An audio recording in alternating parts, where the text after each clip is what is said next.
You think after all the money that Zoom made over the last year and a half, they could get a better recording saying this meeting is being recorded? I think that's my rub with it. It's not that the notification is good, but the quality of sounds like they did it digitally, and it's like, couldn't you pay somebody like, Darth Vader? That would be a nice way to do it. So Happy to do a $10 donation so they can get a humanized voice. yeah, exactly, exactly. I think there's a bunch of actors that are unemployed right now. Like you could easily get, an improvement on that. I went and did the recording of my own book, which was an interesting process as well. So, all right, so let's talk about marketing. So the breakdown in the next session is marketing, sales, and business development. The outcome of this session is really your slide is going to be your go-to-market slide. What's going to be behind your go-to-market slide is really your market planning and around the base level of your unit economics. So your unit economics are going to be, and I'll break down what all the unit economic key metrics and terms are. So it's all about finding the right customer. So we talked about yesterday your value proposition. What's important about your value proposition is if your value proposition is wrong, all of your marketing spend will be wrong because you'll be either too generic or too specific, or if you're not around the ideal customer profile. It really is critical that you start testing that out to make sure that the value proposition resonates, and when people see it, they're like, oh yeah, I know what you do, right? So again, it's a difficult process because it takes a lot of time to do it, and it's not like a one and done thing, but know that what you're starting to test out is that messaging, and the messaging to whom.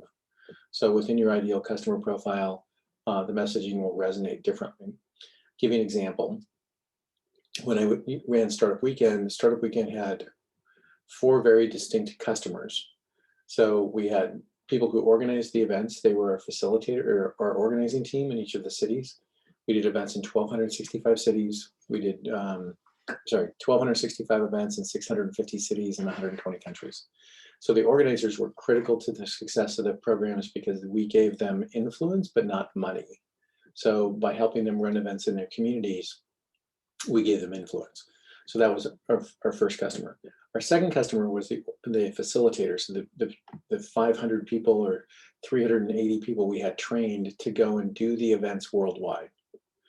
Our next customer was the attendee, the person actually buying the ticket and finding an event. And our fourth customer was our sponsor. And so folks like Google and American Express or American Airlines, they were all folks who wanted to be part of this movement, but needed to understand how they played a part in the role of doing that.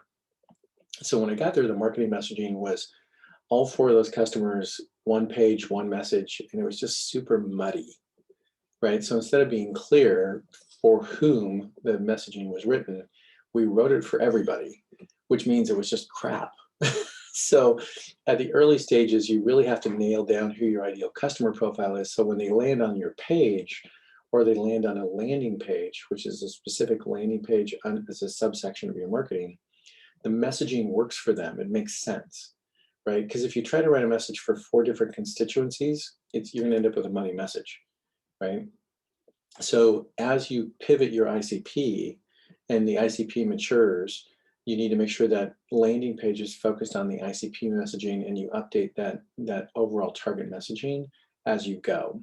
If you don't do that, you're going to end up with the same sort of outcome we had, which is a message that worked for everybody, which means it really worked for nobody.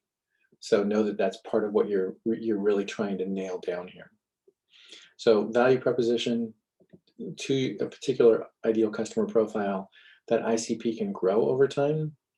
But initially, I really want you to niche it into like, who's the people you're really trying to get? If it's the HR managers, the procurement managers, the selling managers, the CEO, whoever that buyer is. And it's not necessarily the user, it's really who the buyer is on the site. Are they the hero of the story versus you being the hero of the story? So your messaging should start with them, not with you. And is it a message they can repeat? So this is true in both fundraising, by the way, as well as your marketing.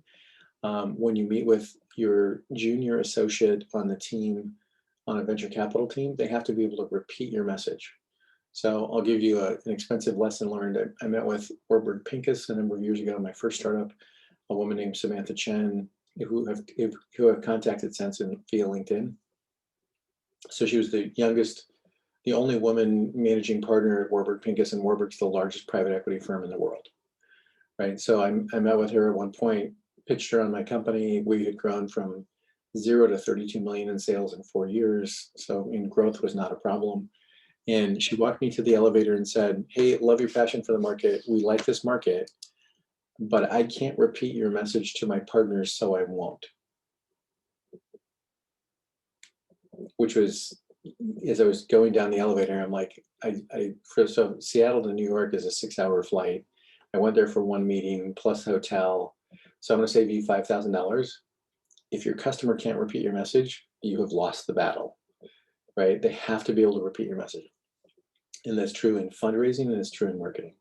So if, as a junior associate at the venture capital firm, if I meet you and I'm like, wow, super smart person, like they really understand their market, but I can't repeat your message to my boss, I won't. So you need to make sure that you don't walk away going like, oh, they're super smart. You want to walk away with being effective rather than just right. So for all of your marketing activities, you're going to start your marketing activities with outbound messaging first rather than inbound messaging. So for your sales and marketing effort, you really need to go reach out to your target ideal customer profile and pitch them on the idea, get them into a demo, get them into a pilot. But it's all going to start with outbound marketing. As much as I appreciate HubSpot and everything they've done around inbound marketing and creating an inbound marketing piece, most of you are going to focus your efforts on outbound marketing to start, unless you already have significant search engine optimization, which, given my experience so far, is most of you don't have that. SEO is something you should do. So, right, but it's going to take effort and work, and it's going to probably take a year before your search engine optimization actually produces results that are interesting. So right now you're going to focus on outbound marketing versus inbound marketing. So that's the starting point. Ideal customer profile, right messaging, focus on outbound first. So key metrics, I realized I didn't have all the terms written down here, so write them down with me as we go here. CAC is customer acquisition cost. It's what does it cost you to acquire that customer? Hopefully the trend is it goes down over time, but your customer acquisition cost is your fully burdened cost of getting a customer to sign and become a customer. So it's the advertising in the front end, it's the cost of sales, which means it's you initially because you're the lead salesperson. So cost of marketing, cost of sales, cost of contracts, every fully burdened cost of sale. LTV is lifetime value. Initially, you calculate your lifetime value at 12 months, unless you have real data that gets you to 18 months or 24 months. The idea here is in a mature business, you would calculate your LTV at 36 months, right? If indeed that's what you have for data. From your forecasting perspective, since you have no data at this point, 12 months is it, right? And because if you go fictitiously to 24 months, like your LTV to CAC ratio is going to look better, but you don't actually have any data to know that 24 months is real. So go with 12 months to start. ARPU, average revenue per user, can also be annual contract value. So if you're selling B2B and I'm selling to a business, I'm not going to have a user per se, I'm going to have a contract value. So ACV or ARPU represents how much revenue am I going to bring in per user per account. So if I'm doing account-based sales versus individual-based sales, I may sell to a company that has 50 users, but I'm going to look at that from an annual contract value or revenue per account versus revenue per user. So B2B versus B2C. Churn is how much revenue do I lose on a monthly basis, or how many users do I lose on a monthly basis because the product isn't ready for the most part, right? Time to close is my time from initial lead attribution to the time the customer becomes a customer and pays me, right? So, and I'm distinct about the pays me part, right? If they become a user, but they're not a customer because they don't pay you, right? So they're still a user, but they're not actually paid as a customer. So time to close is important. Customer engagement can be everything from time on site or time in app to frequency and recency coming back to use your application or your web app. So this is just it's a key metric around usage and engagement. So in Seattle, we have a company called OfferUp. It's like Craigslist, but it's mobile and photo first. So unlike Craigslist, which is text first, OfferUp was mobile only in the early days. And it really was a visual version of Craigslist. So it was like people would scroll through it like a garage sale or a yard sale. They raised money a couple of years ago at a post-money value of over $1 billion. The reason they were able to get that kind of valuation was their average customer spent more time in their app than the average Facebook user spent on Facebook. So their key metric was time on site or time in app, right? So whatever your engagement metric is, if you're doing a tool that allows gaming developers to implement a process, it could be time spent in the app or time spent on the site. I'd also look at frequency and recency. How often do they use it? Do they use it every day? Do they use it once a week? Do they use it once a year? Right? So that's going to be an indication of usage patterns. So those are some of your key metrics that you're going to look at from a marketing perspective. So engagement, acquisition, monthly revenue per user, MRR, or ARR, annual recurring revenue. So monthly recurring revenue, annual recurring revenue. Depending on what revenue model you pick, you'll see that there were other, if you look at the excerpt book that I gave you for the book yesterday, you'll see that there's key metrics for each of the revenue models in more detail in the book itself, okay? So those are some general key metrics. What are some other key metrics that you all have used in your specific revenue models that would be good to highlight here?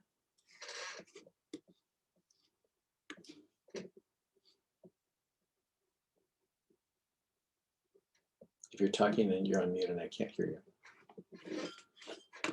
Retention, yeah, the inverse of churn is retention.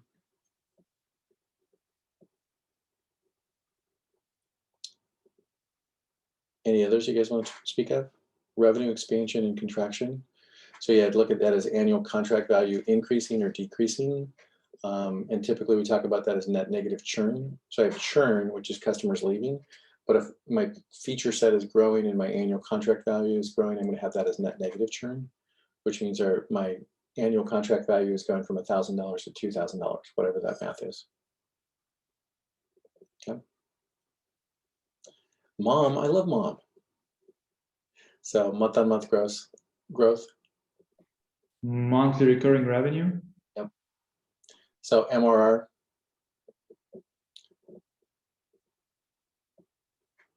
So any others that you guys have found relevant?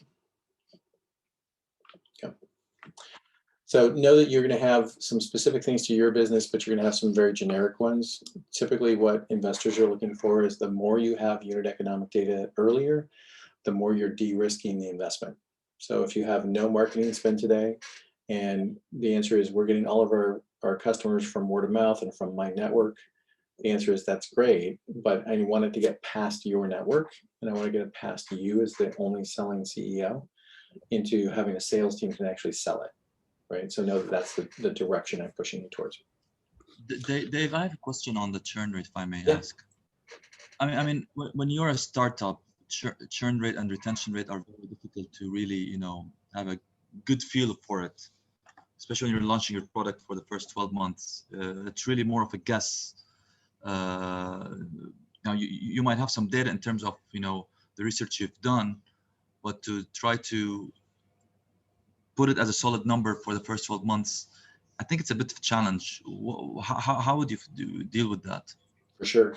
So you're like a lot of these things in your spend and your in your finance. Again, think about the outcome of this is in a financial model. I need to forecast some sort of number for churn, right? Just like I'm going to put a number in for price.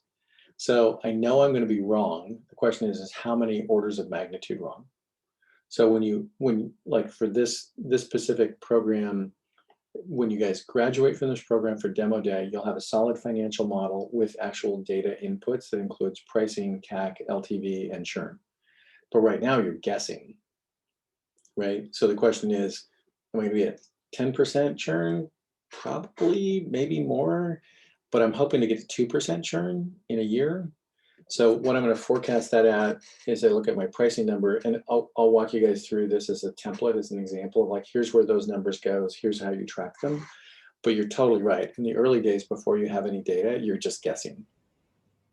And they're all heuristics and rules of thumb to start.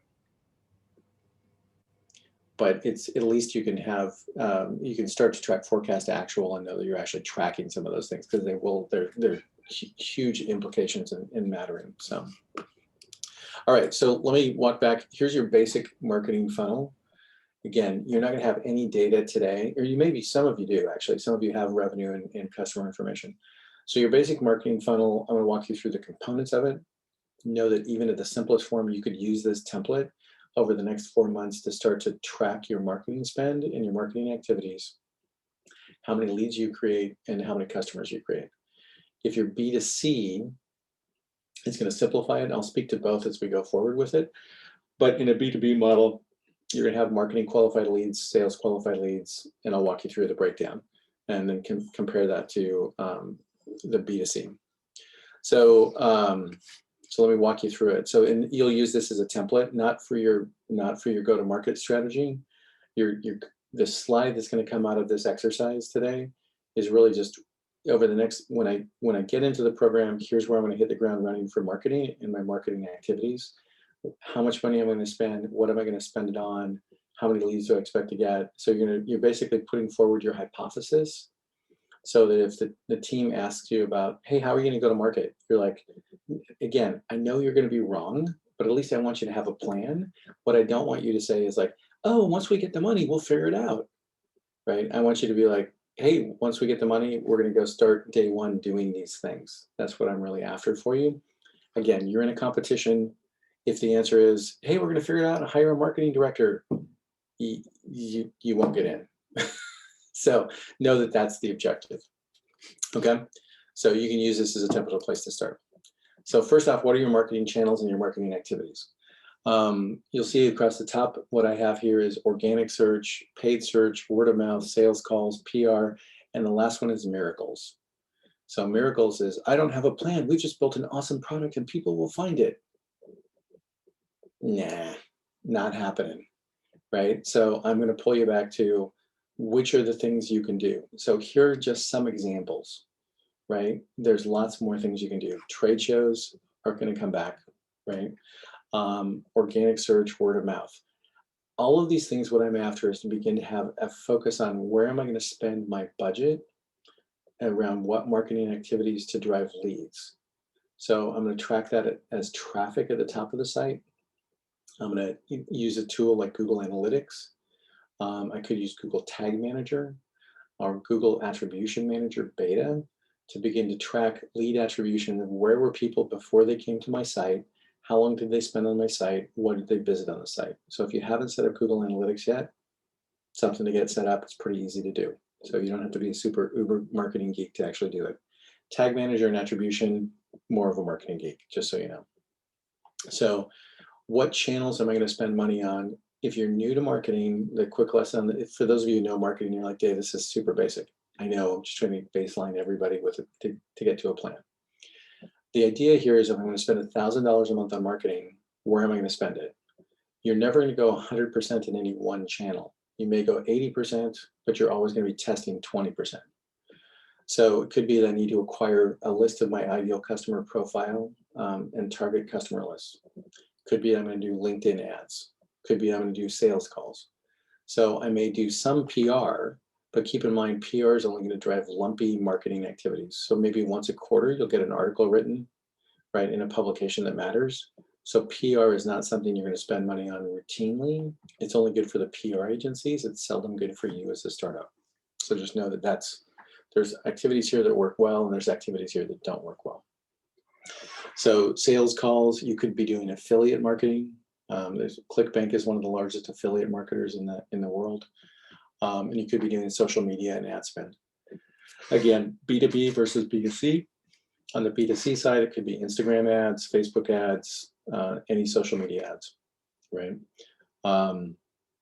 Email marketing, if you don't have a list today, it's part of the reason we talked about building a list with customer development, is so that you can begin to build out a list of those folks and begin to acquire more customers from an email marketing perspective.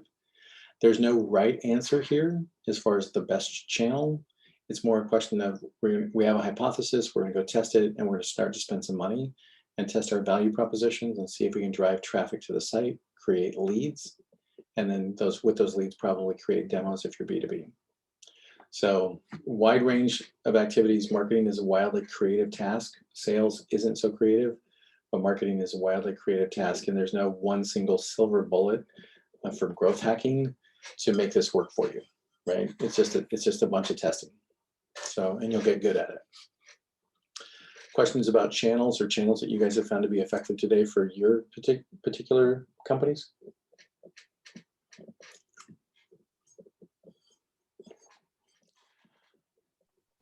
I mean, B2B, we usually do that we contact the sellers through Instagram or some other social media channel, and then we try to get them on a sales call to give them a demo and show them how it works, and then we try to onboard them to use the platform, I mean, to use our product. Great. Yeah, totally. So anywhere you can find to get the list, especially in your guys' case, you have known sellers who are already doing marketing and you're just doing an additional channel. So your value proposition is outbound marketing to make a contact and schedule a demo, right? That's the mechanic.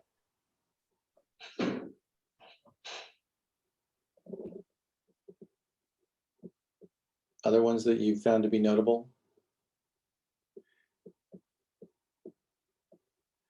TikTok for sure on the tracking teams, doing expos. There's a question there around account-based marketing and demand generation versus lead generation. Absolutely. So think about this as a mechanic. With account-based marketing, I'm finding the right person, which is the ICP profile within a company. And that account-based marketing is, I mean, market to different people within the company with slightly different messaging. But what I'm trying to do then is create inbound demand. And I'm still trying to create most likely demos, or I'm going to say, hey, download the white paper, right? I'm creating a clear call to action that gets you to raise your hand and say, oh, I'm one of those. Like, I'm a prospect for that, right?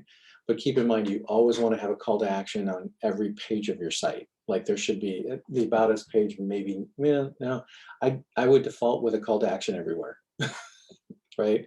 Because your risk there is somebody gets to your site and they're like, oh, it's really interesting. If you didn't ask them for anything, they're not going to give you anything.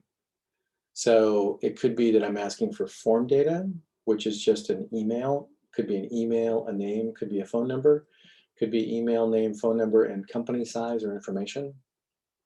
So if you're getting a bunch of inbound demand already, you're going to want to use that as a way to filter. But if you're not getting much inbound demand, the answer is you're really trying to just figure out who's visiting the site and why, and how can we help you. Yep, so LinkedIn, the reference there in B2B, you can do LinkedIn outreach. Sales Navigator is super useful as well. Just make sure you really land the messaging and it's not a copy and paste, right? So take a few extra minutes and make sure you land the messaging. So I use a tool that's called Text Expander, and Text Expander it allows me to basically do a script and type in a few short keystrokes, and it'll fill out a whole message. So I have to nail the message first, then I copy and paste it in the Text Expander. I hit a few keystrokes, and it, for example, like the name of my book or the URL on Amazon, and I can do a few keystrokes and it'll automatically do that. Super inexpensive tool, but it helps me to replicate that effort over and over again. So know that there's tools that do it, but you want to customize your message so it's not, the worst example is dear F name. It's like, really, you didn't even have the time to type in my name, right? Or in the case of, I'll get emails say, would you invest in our company? And they're in Latin America. And I'm like, I don't invest in LATAM and I don't invest in medical device. So you didn't take the time to read my profile at all. So just know that the cold emails that you send or the cold outreach if you don't take the time to understand the profile, will just get deleted, right? So I don't know how you all are, but if I get an email in my inbox that's not relevant to me, I mark it as junk and just move it over. So these are examples of marketing channels. They're not inclusive. Dave, I have a question. Yeah. In terms of the marketing channels, wouldn't you consider, other than the product and your target market, the geographic nature of which channel works best? Yeah, for sure. So with Google, You get it down to a country level. In the US, you can get it down to a zip code level. So I may do testing in a particular zip code based on a particular demographic. My friends that are in the gaming industry test everything in Canada first, because Canada is the equivalent size of Northern California. So you can test it in the entire country, right? And test it in a fairly broad, diverse market. But the whole market size is the size of Northern California. So they're like, we test everything in Canada first, and then we move it to US, right? So geography can be one of your splits for sure, but you're going to want to look at where that traffic is coming from, and Google Analytics will help you on that as well. Especially on the B2C front, they tell you, for example, Instagram is good in Germany versus Snapchat is good, for example, in Saudi Arabia. Versus, so defining which one when it comes to social media also another layer of, because as a startup, you don't have a big marketing budget to spend money across every single channel. I mean, you have to be a bit more selective and trial and error, actually. I believe that's what the best way is. Lots of testing, right? Which is why I'm a big fan of that. Your 80% needs to go to your A and your A/B testing, and 20% always needs to be tested. But you never want to go 100% all in on only one channel, because what you'll find here is some of your channels are less profitable than others, but the quality of the customer may be just as good or better, right? So know that you're going to have, in a mature state, you're going to have what's called cohort analysis. And we're going to start to look at the profile of the customer based on the product you were shipping at the time, the channels you acquired them from, and you'll get better with this. One of the things you'll learn about being a CEO of a startup is you get to learn to do everything that you can't hire to have done, which makes you a really good generalist, right? And for some of you, that's going to frustrate the hell out of you, because you're like, I'm a specialist. Not now, because you're a CEO of a startup. You're a generalist. You have to do everything you can't afford to have hired done. So marketing is a wildly creative endeavor, right? And again, there's no silver bullet or one single growth hack that somebody can assign for you. You're going to test a bunch of stuff. If you happen to find that one single one, right, the answer is it probably won't work for somebody else. It's only going to work for you guys. So just know that that's part of the process, is test, test, test, test, test, right? So those are some examples of marketing channels. Marketing qualified leads, again, B2B here for a minute versus B2C. In a marketing qualified lead, this is where the customer raises their hand and says, hey, I'm kind of interested in that. Could be a call to action for a white paper, could be a call to action for a demo, but I'm giving you enough information to be a marketing qualified lead. And one of the things I'm going to track every month is how much traffic did we get to the site? How many marketing qualified leads came in? Did I get 2? Did I get 30? If I did a trade show and I picked up 20, right, what I can do with that trade show is I can look at my full expensive cost of going to the trade show, my time, my travel, my expense cost for the trade show itself. That gives me my total cost. And now I can get it down to, divided by 20 leads, it was $2,000. I know what my cost per lead is. Now I still have to close that lead on a cost of sale, but at least my cost of marketing, I can track my cost of lead. You're going to do the same thing with your marketing spend and marketing activities. The challenge is if you don't do lead attribution by using the tag manager, then you're going to end up with random non-cookied people who come and visit your site, but you don't know where they came from, and you don't know how many times they came back. So lead attribution and Google Tag Manager will help you do that. You can hire somebody on Fiverr to set up Google Tag Manager for you. Google Analytics you can set up yourself. Just make sure it's on all the pages of the sites that you visit. Okay. So marketing qualified leads, you can get more complex later. Don't worry about being more complex now, right? They could be suspects, they could be prospects, they could be qualified prospects. You'll get to that later. Right now, I'm just trying to capture the data that says of the 1,000 people. So there's today on my blog, I'll have 3,000 readers. How many people will fill out a form? How many people will go to the book information? How many people will download a free excerpt? That's kind of the drivers I'm looking for, right? In your guys' case, it's how many people gave me information and said, send me the white paper or schedule a demo. So that then gets you into your sales qualified leads. Your SQL is right now you're the salesperson until you hire one. So how many people did I walk through the demo? What did I sell them? What price point did I offer them? Did I give them a proposal or not? You're not in the business to sell proposals. You're in the business to create qualified leads that you can create a proposal that has an opportunity to close. So again, the key metric here is traffic. How many percent and number of qualified leads percent in number of sales qualified leads. So usually a demo, sometimes a white paper. How many times do I need to call that person? 3, 6, 16? Do I need to send them a proposal or not send them a proposal? I'm just looking for rough orders of magnitude. And again, what you're testing out here is you're testing out the creative process of sales versus the transactional process of hiring a salesperson where you're handing them the script and saying, do X, right? And right now you're the only person who can do all of it.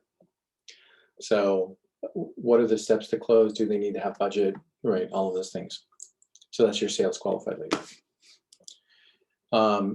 If you're B2C, you're probably going to take those marketing qualified leads, sales qualified leads, compress it into just leads. And then if your price point is low enough, you're going to be able to get them to transact. So do you take a credit card? Do you have to do a wire transfer? What are the mechanics required to do the transaction? So time that closes the next one. So you heard me talk about this as it related to Code Fellows. We went from 94 days, 96 days to 62 days, right? So dropping a third of my sales time was critically important because we needed to be able to forecast revenue more predictably. And if you have a 92-day sales cycle, that's a challenge. So give you another example. One of the companies I was on the board of, we invested in, was a MarTech company. Most of their leads came through trade shows. So they would go to a trade show, they pick up 20, 25 leads. We could figure out the cost per lead, but their average time to close was in the 90+ day range. So we're sitting in the July board meeting. We were talking about most of their leads come from trade shows. We know the average time to close. And so I was asking the CEO how many more trade shows he had between, July, August, and September, right? And he's like, well, we don't have any until the end of September. So my response was, so you're going to miss your year. Because if you have no leads coming in 90 days to close, you're not going to hit your forecast. And his head kind of exploded. And the answer was, that's the math, right? So you need to look at it the same way. So that's why tracking time to close really matters a lot. And again, these are early guesses. You're just starting off with a guess. So my time to close may vary by my channel, right? So quality of the leads or an expo may be different than generating a lead and call to action. So trending by source will happen over time. So from a tracking standpoint, here's what you're going to track. So starting with kind of, if you have data now, great. If you don't have data now, pre-program, I would look at it and say, we're going to spend $1,000 a month on marketing. Great. So starting in, September, and September is your work back. So June, July, August, September, starting in June or July, we're going to spend $1,000. Where are you going to spend it? 80% into what? Trade shows, leads, Instagram ads, LinkedIn ads. I don't care how you spend it. I just want you to have a thesis for where you're going to spend it. What are you going to start testing? What's the frequency of the ads? How much do the ads cost, right?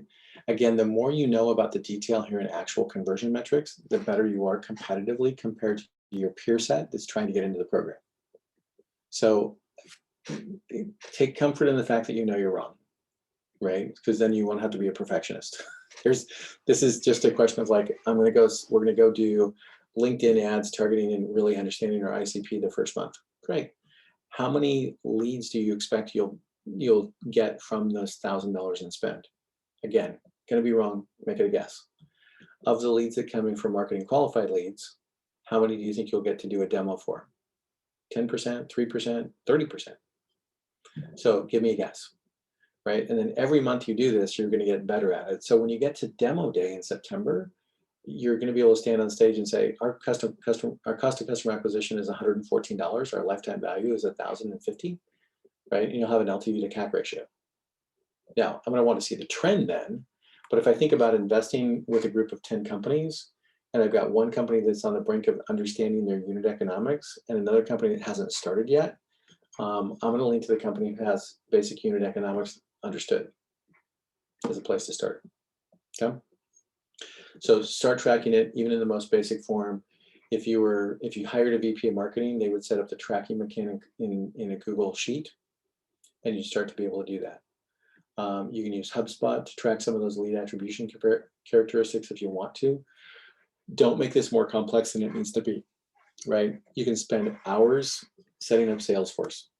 Please don't, right? So just get the basics done, Google Analytics, Google Tag Manager to start. It's a good place to start.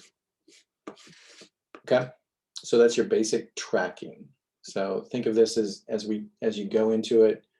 If somebody says, how do you think you're going to acquire customers, right? When you do your go-to-market plan, we're going to do trade shows and lead generation using LinkedIn ads. Great. Have you done any of it yet? No, we haven't started yet. We're going to start in the first month. We join the program, and here's how we're going to go do it. Great, right? So that's what I'm after. So that's your marketing 101 lesson. If you're experienced marketers, you're like super cursory. Yes. If you're new to marketing, you're like, wow, I have something I have to go fill out. Congratulations. All right. The sales piece is actually easier because there's less creativity with this one. There's only so many things you can do in sales. So from a capturing the value that you're creating perspective, there's 4 ways customers buy. Just 4. There's web direct, which is I can go to Amazon, put in my credit card order, and order something. So in order for that to work, the price point has to be relatively low and your product has to be relatively known, right? Because then I know what I'm buying and I generally know that the price point is right? So if I wanted to buy a hotel room, I can buy it on the web. If I wanted to buy a super expensive cruise, I'm going to want to talk to somebody. Not that I want to go on a cruise right now anyway, right? But the idea here is if it's a super expensive price point, I need to talk to somebody, right? I'm not going to put in a big price point on the web. So Tesla's broken that rule a little bit on the cars, right? Because you can actually, put a deposit down on a car for $100, right? And their pricing is pretty transparent versus auto dealers historically hasn't been the case. So web direct works in certain circumstances. It doesn't work in all circumstances. Direct sales. Direct sales could be outbound sales, outside sales, or inside sales. But the idea of direct sales is somebody has to call and pitch me on something and ask to take the order. Could be a proposal, could be a credit card and a recurring monthly payment. But the idea is somebody has to educate me on the product, educate me on how to do the transaction, do a demo. That's a direct sales effort. Most of you are starting your sales effort there, right? Because you have an unknown product and an unknown company, you have to do direct sales. Indirect or channel sales, I mentioned it briefly earlier, that channels are great at the fulfilling of the demand that you create, right? But they already have a sales process. They're already selling their product. They're not just going to start selling your product because you need them to, right? That's not the way this works. So indirect and channel sales are great, but typically they're fulfilling demand. You have to have the demand first. And the last is retail. And frankly, I don't know anything about retail, but I know that there is a channel and you can buy shelf space. But if you're selling through retail, we'll definitely have to find you another mentor because I can't be super helpful for you. So those are your 4 sales models. This slide, it has not changed in probably 8 years. If there was a new model, I would be happy to introduce you to it. But in generally speaking, those are your choices. So what do you choose? Well, if you have a known product in a known market, you can do web direct, direct, and indirect, right? Because you have a known product, your product is just competitive to somebody else's product that's already known. If you have an unknown market, like it's a new market, you're gonna have to do direct sales. Somebody has to pick up the phone and call. If you have a low price point, you can do web direct and indirect because your price point's low enough that I have a low risk, right? If your price point is high, my risk is high and I need somebody to actually sell me on the product or sell me on the service. So if you have known search words, you can do all 3. Hold on. I went to go hit admit and I hit the arrow instead. So if I have known search words, I can do inbound marketing, I can do outbound sales, I can do indirect. If you have unknown search words, if nobody's searching for the product you built today, you genuinely built something new, you have to do outbound sales. It's your only choice. So my example of when we built the tool for donation automation software, no one was searching for those keywords, which meant the only way we could sell it was to call small businesses and say, hey, would you want to buy this, right? So those are the mechanics. For those of you who don't know the sales world, you just need to pick your model. So are you going to do direct sales, web direct, or indirect? So on that note, pick your model. So which one are you going to do? For most of you, it's going to be direct sales.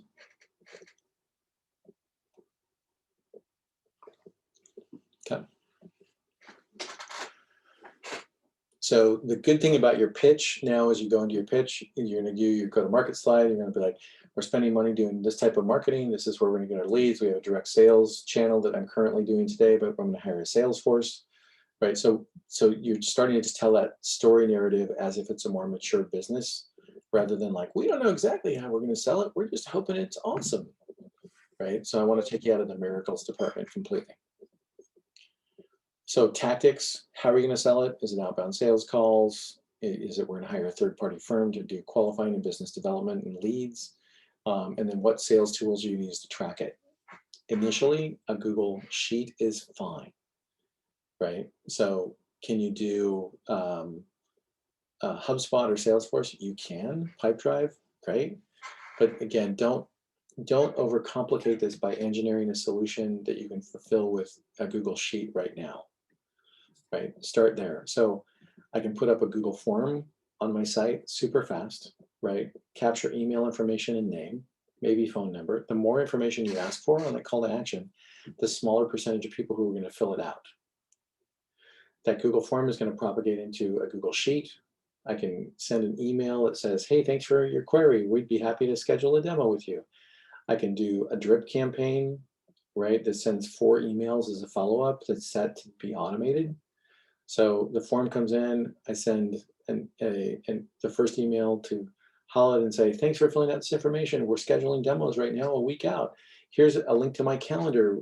Why don't you grab a time that works for you, right? So think about automating as much of this process as you can, because you're trying to make the best use of your time as possible. Okay, so that's your sales piece. So marketing, you've got a bunch of choices there. Sales, a lot fewer choices. All right, let's hit business development here real quick. Business development is partner marketing. Like, I don't know about you guys in your guys' market, but sales is not as hip as business development is these days. So people are like, I'm in business development. I'm like, do you carry a quota? Yes, you're in sales. So if you have a quota, you're in sales. If you're doing business development, I'm really trying to partner and find the right partner who has a customer base that I want to get to. And then the question is what do I need to give them to get to that list? So that's business development. In most cases, there's strategic relationships with somebody who would likely be your upmarket buyer. So big companies don't have innovators. This goes back to the Clayton Christensen innovator's dilemma, right?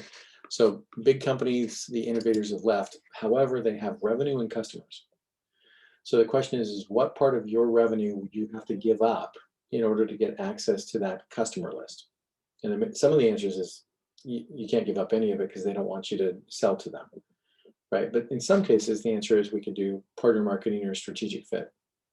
In my world today, when we sell a company, we're looking for a strategic partner. Somebody who understands the market, understands the product, and our product is different enough that they understand that if their customer used our product, that would be a good thing for them. So in most cases, most companies are acquired by upmarket strategic partners. So just know that that's the path. So what should you disclose and not disclose? Well, don't disclose the secret sauce, right? Don't disclose any trade secrets. When I generally talk to partners, I'm not telling them anything that they wouldn't get from reading the website. But at the same time, I'm not hiding from them at a trade show either. I want to go seek them out and get to know them, right? So we're doing innovative things. They typically have an installed base, but they're not doing innovative things, right? I want to ask them about their product roadmap. They're going to ask me about mine. I'm going to tell them a little bit of information, but I'm not going to tell them too much, right? So don't be scared of upmarket partners just because they're big, right? And by the way, VCs ask dumb questions like, what if Google or Microsoft pivots into your space? And the answer is they probably won't, because the market still is too small, right? Or as of yet, or they've already done something completely different. But it's kind of a classic VC question they ask, and it's dumb, and you have to acknowledge it and not go like, well, that's a dumb question. Why would they do that? So just know that you're going to get asked, and you need to have an answer. But in most cases, that's not your biggest risk. Your biggest risk is you build the wrong product and run out of capital. All right, so business development goes, the question here then is what's the strategy? Who's the upmarket partner? Who's going to talk to them? Likely going to be you right now. What's the messaging and value proposition? And how are you going to track it? So again, are you going to use a Google Sheet? Are you going to use your Outlook flags, right? Or flags in Gmail? It doesn't matter to me which tools you're going to use, but the idea here is you want to build a list of like, at the trade show, these are the people I want to go meet, right? So please write down your business development strategy, tactics, and tools now.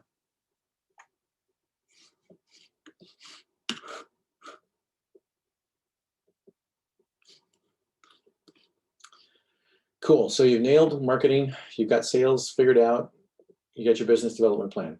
Woohoo! So let's talk about your go-to-market plan. So from a plan perspective, what you're going to launch or what you're going to put on your one page of your pages for your pitch deck is basically outlining your basic components of your go-to-market. This is our revenue model. We're going to sell subscription businesses. We're spend money on this type of marketing. Right now, I'm the salesperson, or my co-founder and I are the salespeople, but we're going to build a sales team. Our plan is, if there's a business development plan, put it in. If there's not, leave it off. And then here's our current pricing. So the basics of your go-to-market plan are going to have all of those things figured out. If you have a more mature pricing page, I would encourage you to show it as a pricing page. Here's our tiered pricing. Here's our value proposition. The ideal case is it's just a screen capture or a screenshot from your website. Okay. I've got a question, Dave, on the pricing part. Mm-hmm. In our product, we've got 2 capabilities that have 3 tiers each. Is that too confusing a message? Probably. It depends on who your ICP is. Yeah, we have a good idea of who the ICP is, but when I look at my own pricing page, I get confused. So I'm trying to approach it from different angles to see how I can simplify without diluting the essence and the valuable outcomes that these solutions give our customers. So if you think about Pareto's law and your 80-20 and where most of your customers are going to enter, the question I would want to do is I would probably, like I said, max three tiers maximum is in the first 2 tiers, how do I capture my 80%? And then I can go to proposed pricing for the 20%, right? But I want to pitch my call to action there in the 80% that I know that if they land on that page, I can get them to do a demo, schedule a call, give me a credit card, whatever my CTA is. I want that call to action to be super clear. And to your point, right, you already answered it. If it's confusing for you, it's going to be way confusing for them. Right, so strip it off and make it simple. You can the rule of thumb here, by the way, is you can always add complexity. I wouldn't encourage you to add complexity, right? But I look at I want to strip it away. I want to strip it bare. I want to make it as easy to look at because I look at the page. Okay, I'm going to pay this much, and this is what I'm getting. I'm happy. Let's go. Right, and next quarter you may look at it and change the pricing completely and go like, I don't care about the customers that are this small, and I don't care about the customers that Like I care about this as the sweet spot. When I look at HubSpot today, it's super confusing, right? But when I look at their early ones, you're like, it doesn't meet my customer needs because I'm clearly not the customer profile, right? I looked at another product recently. We were doing a different project, and I was trying to figure out if they would be a good fit for a client, right? And so the qualifying questions when I filled out the CTA was, what's your company name? How many employees do you have? So the qualifying questions went from like email and name to like 6 or 7 form questions, right? And then I got an email autoresponder, a minute later that said, hey, thanks. We found out that most of our customers, really it's 500 plus employees, right? That this is most effective with, and it doesn't look like you have enough employees. So if we're wrong, let us know. Right. And I'm like, okay, that's the difference between we have lots of demand at the website. So we're using it to filter people out. So we did the same thing at Startup Weekend, by the way, when I first got there. We had so much demand and so few people before I got there that they were setting the expectation of, hey, fill out this form and we'll get back to you within a month. And I'm like, oh my God, that's horrible, right? So even if you get back with an email autoresponder, right, and better qualified people, that would be better than saying, we'll get back to you in a month, right? And that process was still in place, even though the headcount had gone up and we could be more responsive. So we were basically setting people up from the very beginning to be disappointed, right? Which is not what you want to do with your customer. You want to be, how do we, if you have so much inbound demand, ask more qualifying questions, right? When you have very little demand, ask as few questions as possible to get back in touch with them, right? And then maybe you throw one optional question about, hey, what's your time frame to buy? Correct. Right. So it could be you add more qualifying questions as you have more traffic. Got it. Thanks a lot for that. Yep. So market slides really just your story narrative around what do you need to use this money for, how are you going to get to market, what's your plan there. Before the program, you guys don't have a lot of time between now and Thursday, obviously. If you have actual unit economic data from your existing customers, make sure you include that on the slides. If you don't have it, put in your hypothesis. So once we get into the program, here's what we're thinking of doing, here's how we're going to go test it.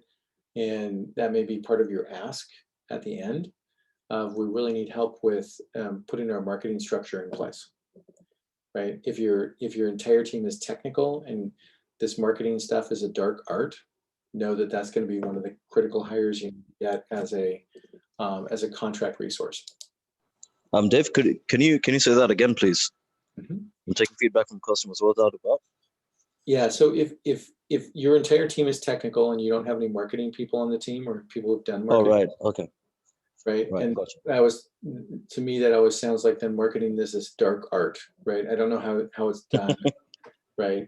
So it could be that your critical hire coming into the program is we need help with Flat6 finding us a marketing manager who can help execute on the strategy. So keep in mind, a marketing VP is somebody who sets the strategy but doesn't necessarily go pull the levers to get it done, right?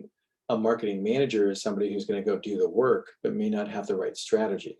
So one of the things I encourage you to look for, especially in the early stages as you start an institutional investment, is where are we weak on the team that we might bring in an independent board member who's great, like at a VP of marketing or CMO, who could help us with the strategy, but they're not going to pull the levers, right? They're going to help us find the right marketing manager who can actually do the work. Right, so you're always balancing that out because you never have enough capital, right, or enough stock options to give away to actually hire all the right people. Okay. Dave, you also mentioned if you have data, unit economics in terms of costs or in terms of engagement. I just didn't get that part. Yeah, so if you have revenue today and you know what your cost of customer acquisition is, so key metrics I always look at the top line view is what's your LTV to CAC ratio, and what's the trend in your lifetime value to CAC ratio.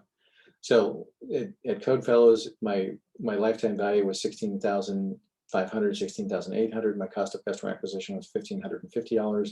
My LTV to CAC ratio was 11, and I tracked it every month. Was it trending up or trending down, right?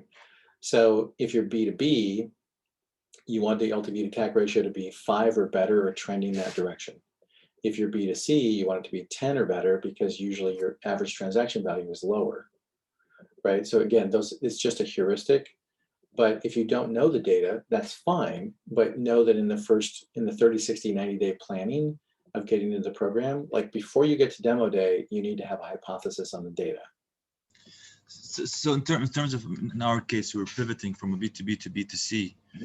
So the B2B data is actually what made us pivot. So right. we know that this was the reason we're doing the entire pivot is because the unit economics were not attractive at all. So we're switching to B2C. So should we continue on the building the hypothesis for the B2C rather than going back in history? For sure. Yeah, because what you want to be able to say is like, so this is what we figured out. Unit economics weren't compelling, but we discovered that on the consumer side, the unit economics are. Here's what we're testing. Here's why we're testing it. Here's what we expect the outcome to be. Because then it will give you a good. Again, this is a competition. So if you come into this, if this slide is like, hey, we haven't tried anything yet, but we're getting ready to, just know that you're a distinct disadvantage from folks who already have revenue. And for the folks who have revenue, if you have more mature unit economic data, right? So the more you go up this priority stack, if you will, about unit economic data, the more you're de-risking the investment. So in your case in particular, right, as you have consumer data about conversion metrics, the more data you have and the more predictable that becomes, the less this is a risk investment and the more it's a growth investment. Because then I'm going to ask the question of, okay, you're spending $1,000 on marketing today. What if you spent $10,000 on marketing? Would you get 10x the returns? And the answer is, well, we don't know, but we need to scale it this way, and here's how we would do it. Great. That's a much different answer than like, hey, we haven't tried any of this stuff yet that Dave's talking about, and we have no idea how it's going to work. Right? So don't be discouraged if you haven't done it. I just want you to lean into having a plan, right? Because that'll be super helpful.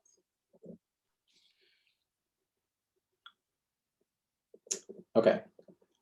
So here's your workshop portion. We're going to take 10 minutes and do this right now. Is what's your 30, 60, 90-day plan once you get into the program? So what are the marketing tests you're going to do? What's your sales approach? Like, we're going to write sales scripts. I'm going to test them out. What's my pricing? And what do I anticipate my time to close to be? So first 30 days. So what are you going to do in June? What are you going to do in July? What are you going to do in August? Knowing that in September, you're going to have your demo day. So let's take 10 minutes and jot down some of those things right now.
All right, anybody feeling brave and you want to go with your 30, 60, 90-day plan?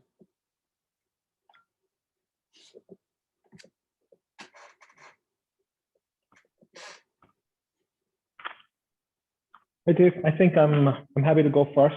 Sure.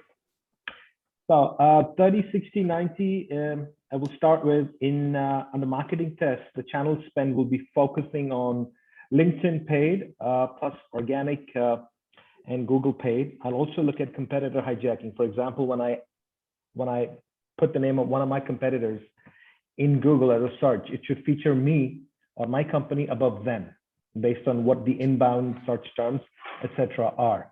Okay. The lead source will be from the web, landing pages, and I'm looking to spend about $40 per customer. Per lead? Or per lead, yes.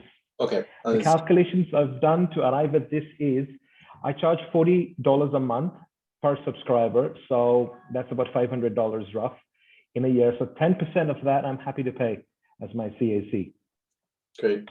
For Yes, my sales, so that's called buying the brand, so you know. right.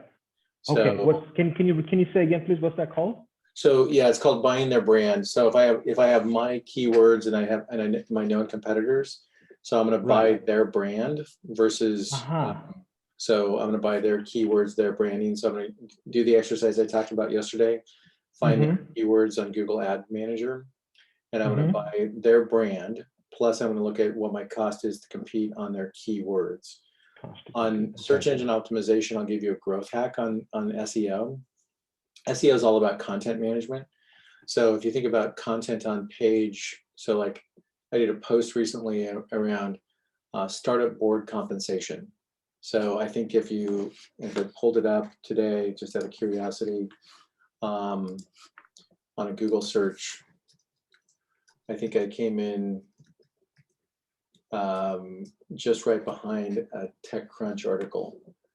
So yeah, so I'm number one organic. They're behind a paid ad from Carta, right? So what's interesting about that is if you think about this as a structure, the structure is what is the customer typing in the Google search bar to find your product, not your particular brand, but the solution. So that's an example of startup board compensation was a prompt that I got from doing something like this.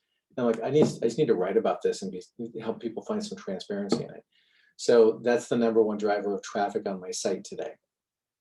Okay. So the first paragraph then is a summary of that particular article because Google will index it higher if the summary hits all of the keywords. So in the first paragraph, I've summarized the article content. So all of my keywords are in that first paragraph. The content itself is going to be 600 to 800 words plus long. So if your business, for all of you who are online, are SEO dependent, one of the things I would do is I would find people who are thought leaders in your particular market. I would send them a request to do a phone interview on Zoom. I would send them 3 questions, right? Whatever the relevant 3 questions are, and I'd have them schedule a 30-minute call. I would then interview them. I'd ask them the thematic question that's the one that you would type in the search bar. I would come back and summarize it later. I'd just ask them the 3 questions. Hey, Dave, tell me about your practice and blah, blah, blah. What have you found about this thing? Now, it's going to read like an interview, but you're going to record that call on Zoom. They're going to download the call, send it to somebody on Fiverr, and for $20, they're going to transcribe that article for you. You can do 3 of them a week for super cheap, and your content score is going to go way up. But if you have a site today that has 6 pages and you create 50 blog posts over the next year, Google's going to give you a great deal of authority, and you're going to get super high indexed content, and it's going to be super cheap to do it, right? So that whole thing is, you know, you're going to spend $1,000 total in transcription fees over a year. So it's just a growth hack to make it a little bit easier for you. I think this is fantastic. Yeah, I'm going to share this with the marketing team. Moving on to the sales tests, I will focus on who is my buyer, spend time in discovery and uncover pain, unmet needs, and also see if there's any competitor that I need to displace. My initial sales script will focus on what the product delivers as opposed to what the features are. In terms of pricing, as I've gathered from a few slides back and the early parts of this call, I will start high and then I will build in discounts and also add tenure to even out the high price plus the discount. Because for me, my LTV, I need each one of my subscribers to stay for at least 24 months. Otherwise, I'm not turning a profit. Got it. It's good that you know those numbers. You'll probably find that you can, as you look at increasing pricing, you may be able to shorten the numbers down or get faster time to return on investment with that. And one of the things you'll be able to start to calculate, this is for everybody, think of this as we're going from the basic 101 course to the more advanced course. One of the things, and I'll talk about it in traction, is I'm going to look at return on marketing spend. So if I spend $1,000 this month, I want to know how many days it takes me to get positive cash back on that $1,000 spend. Is it 97 days? Is it 62 days? Right? Because that's the direction you're going once you start to have this data, right? And that's it. So think of it as in terms of a flywheel effect. The more I can add momentum to that, the faster I can do that. So awesome, great plan. All right, Thank you very much. Do the 30, 60, 90. Hey Dave, it's Rohan from Ahad. How are you? It's Rohan from Ahad. Go for it. So I mean, so we are a B2B marketplace for cybersecurity, and in the first 30 days, we basically focus on account-based marketing. So to convert those 100 accounts to transact through our B2B marketplace, because we've been in the UAE region, so we know this region. So basically also build new accounts in the 60 and the 90 days for GCC across the GCC region. So for that, probably I would like to buy some data, customer data. I would like to do some search engine optimization, some Google ad, LinkedIn ads, because our audience is CISOs and CIOs and the IT heads. So it's a very niche market area. So that would be my 30, 60, 90 day plan. So let me clarify it for you a little bit, because I think what you're implying in here is that you're going to do, in the first 30 days, you're going to do you're going to do list acquisition around target companies, and then you're probably going to run LinkedIn ads around the profile of CISO as a title, correct? With the promo that they could avail this particular promotion on cybersecurity products through our platform. Yeah, I'm thinking more about the list. Like, how do I know if I'm tracking the right list? So it's probably, we're going to buy a list of companies that are of this size and scope and this technology, right? So here's a list of 200 companies in the region. And yes, indeed. On our advertising campaign for LinkedIn, we're going to focus on CISO titles in a region, right? And then you're going to test your value propositions with whatever your ad campaign is. So you can do a bunch of A/B testing on that, but your target demographic is CISO titles within the MENA region. So I'm just niching down to a little bit more actionable for you. Sure. So we have those kind of CISOs in the UAE region because we've been working with these guys for over 10 years. Mm-hmm. So on the same profile, as you rightly mentioned, we'll be targeting the same profile across the GCC. Great. Yeah. The other thing on the sales test, we have an initial script, but definitely on the pricing point, because it's focused more towards enterprise and SME customers. And the dollar value of each product varies roughly from 10,000 dirhams upwards. So we would also do some market research on the pricing for other regions apart from the UAE, which is Saudi, Oman, Qatar, Bahrain, Oman as well, and then find a perfect price point for the marketplace for them to transact. Okay, so my only reaction to that is it's a very SMB to enterprise is a very broad market. I would rather you come out of your first 30, 60 days going into your 90-day plan, knowing how you're going to segment your customers, because otherwise it'll be a little too scattershot on your list acquisition. Does that make sense? Okay, got it. Right. So I'd like to be like, oh, we're focusing on companies with more than 5,000 or more than 2,500 employees, like narrow, because SMB is super broad. The good news about SMBs is there's lots of them. The bad news is their average revenue per user could be all over the map, right? So that's the only thing I react to. So you guys are getting my board level reaction to stuff, right? In your 30, 60, 90, I'd be like, yeah, I find that believable, but I don't know if that thing is believable. So the thing is, the reason I mention is because we closed a couple of orders and it's a mixed audience between the enterprise and SMEs. So what I'm mentioning is from the data we have. So we've generated a pipeline and we have closed around 6 orders from the pipeline. Great. So and it's a mixed audience on the enterprise and the SMB part, because a firewall, every SMB requires a firewall, and so does large enterprise. But the level of firewall could be a Sophos firewall for an SME or a Palo Alto firewall for an enterprise. So the buying dollar value differs. Right, totally. Yeah, so just niche it out as far as you're going to learn other things as well. But when I think about your marketing spend, is which one is the priority? Like, what do you want to, when you come out of that 90 days, what is the thing that you believe you're going to learn, right?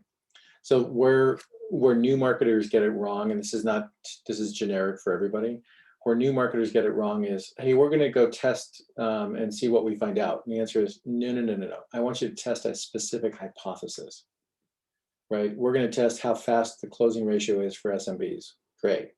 We're going to test how many demos we have to do before we get to an enterprise customer, right? Dave, shall we give it a crack from our side? Yeah, go for it.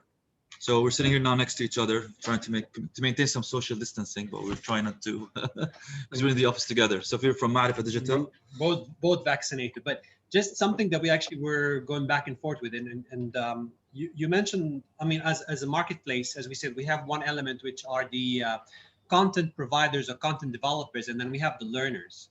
This 30, 60, 90, should we focus only on one of these two, or to address both of them at the same time? My argument is like, no, we'll focus on one of them only, the educate or the content providers, and then obviously Sari feels that we should balance it up. So if you can, yeah, I think marketplaces are weird because it's like having the first fax machine, right? You couldn't fax anybody, so you have to ratchet them. So, but you're going to track for all of you who have a marketplace, you're going to have 2 funnels, right? So I have a set of marketing activities at the top of my funnel. I'm going to track my cost of customer acquisition on sellers, and I'm going to track my cost of customer acquisition on buyers. So I have to track them 2 distinctly different paths, right? So when I think of my call to action to my landing page, I'm going to have a landing page for sellers and a landing page for buyers, and I'm going to track them distinctly differently. Because if you smudge them together, you're going to have a mess in the data, right? So, and it's always going to be a ratcheting effort, right? Because if early on for marketplaces, you over-index on the seller, right? So the priority in a mature marketplace, they're in equilibrium. right? But if I market to the buyer and there's no product there to buy, then I've wasted all my marketing spend on the buyers. So I have to lead with seller data first. I need content, I need content creation, I need to have the product there to buy, because then I can test all of my channels on the consumer side and see, oh, what are they getting when they get there? But if I spend the money on the consumer side, but there's no product to buy, I can't convert. So the exercise in and of itself is useful because I can get a CAC, but I can't get a checkout and get to revenue, which is the problem. So it's a knowledgeable exercise, but you're really looking at conversion rates. So lead with getting product first and buyers second, and then at a mature state, you should be able to do both. Does that help?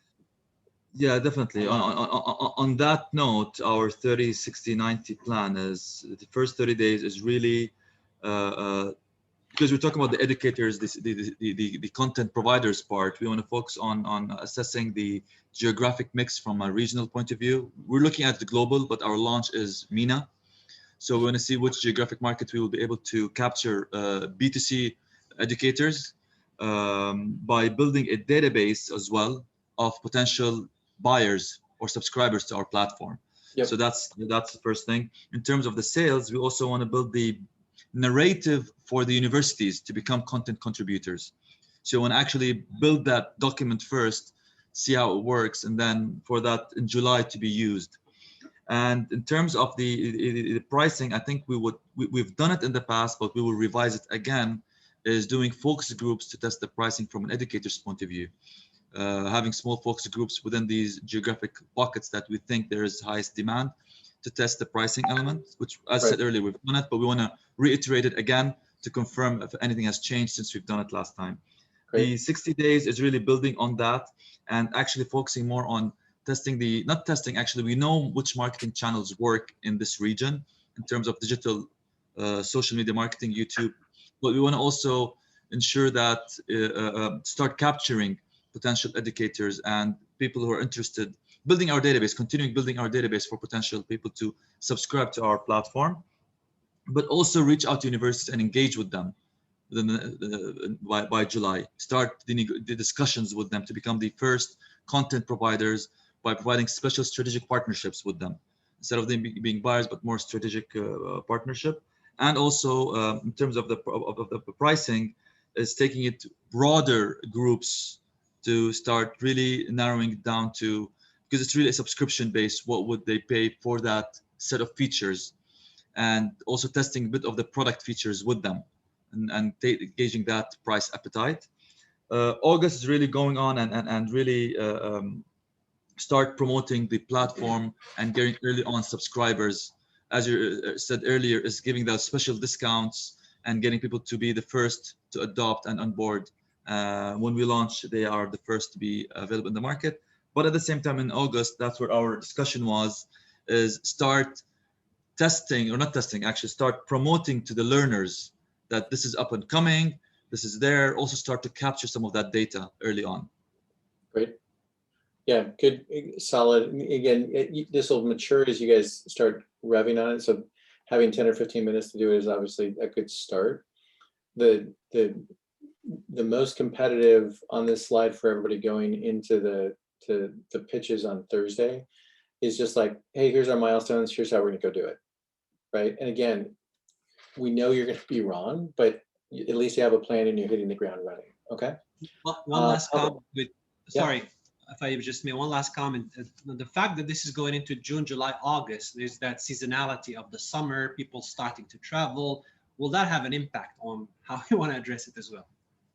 Yeah, absolutely. So each, I mean, especially in the ed tech space, the ed tech space has seasonality, right? You know, December, January is planning for parents, and summer is planning for parents. So what you'll find is over the course of the year, you're going to have seasonality as a cadence that you're going to have to recognize in your financial model. And we'll hit financial models here before we go into your guys' pitches as well.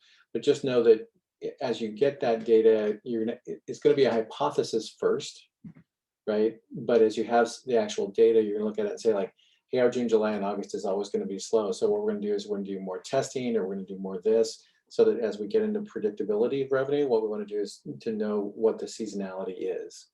right? So I've worked at different businesses that they were inverse from each other, right? Your seasonality for one business was completely opposite from the other one. So I would say look for the opportunity there is look for opportunities to sell when everybody else is checked out, right? So having run a large sales organization, right? I was, told my team that, they were like, oh, December, nobody buys. I'm like, actually, December, nobody sells, right? Because everybody's kind of checked out. So it's your chance to go sell, right? And they're like, oh yeah, I never thought about it that way. So just don't let the data define your seasonality versus getting instinct is all. Okay.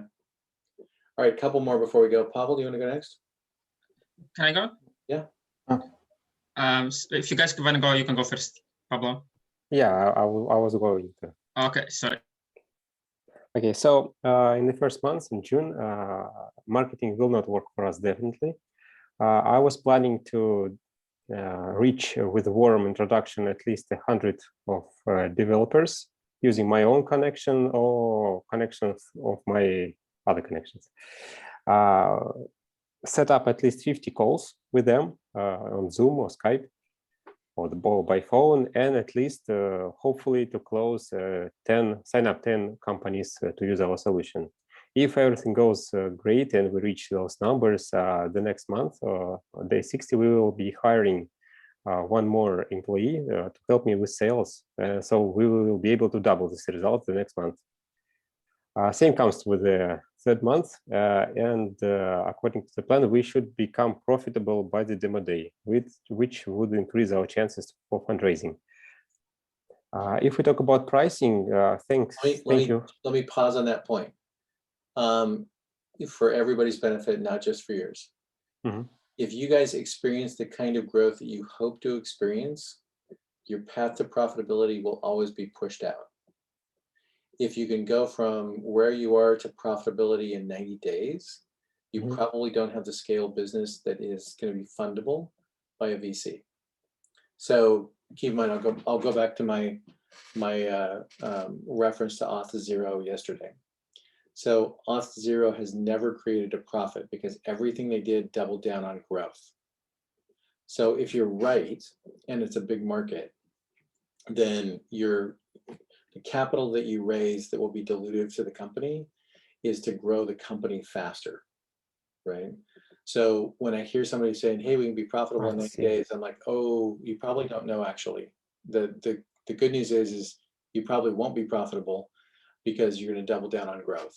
So if you can be profitable, it's probably too small. So just know that that's your call, it's your business. But from a VC perspective, I'd always be concerned if you can get to profitability that fast and still grow at the rate that we think you should be growing at. I see.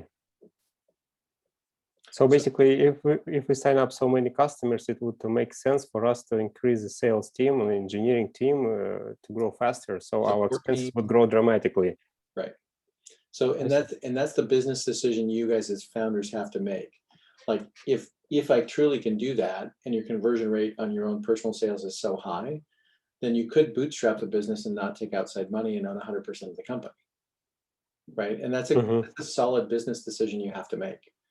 If, however, you're doing a land grab and it's going to be competitive, then it's worth taking the dilution of the investment so you can grow it faster. Right. But that's a very meta business decision you have to make. Raising capital from VCs is not a sign of success. Free cash flow is a sign of success, right? So it gives you optionality for it. And I'm not saying you should or should not take the money from Flat6. It's more a question of like, just know that that's part of the business decision you're making. And a lot of founders judge fundraising as a success factor, where fundraising is just a milestone. Thank you. Okay. It's nice to know I agree with Gary V for sure. So thanks for whoever put that note in. All right, Bertrams. Hey, yes. So. Oh, hold on, Shamal. We'll get to you next. No worries. Yeah, just on the 30-90 the plan. So first 30 days, test out if we can get $40 customer acquisition cost for freemium. and spend 2,500 in the first 30 days. So overall, in the 90 days, we want to test out the freemium model and if it makes sense for us. We are in B2B, but based on what the users say and how users buy the software, we think freemium makes sense. So the main thing is to test out the costs and see if it works.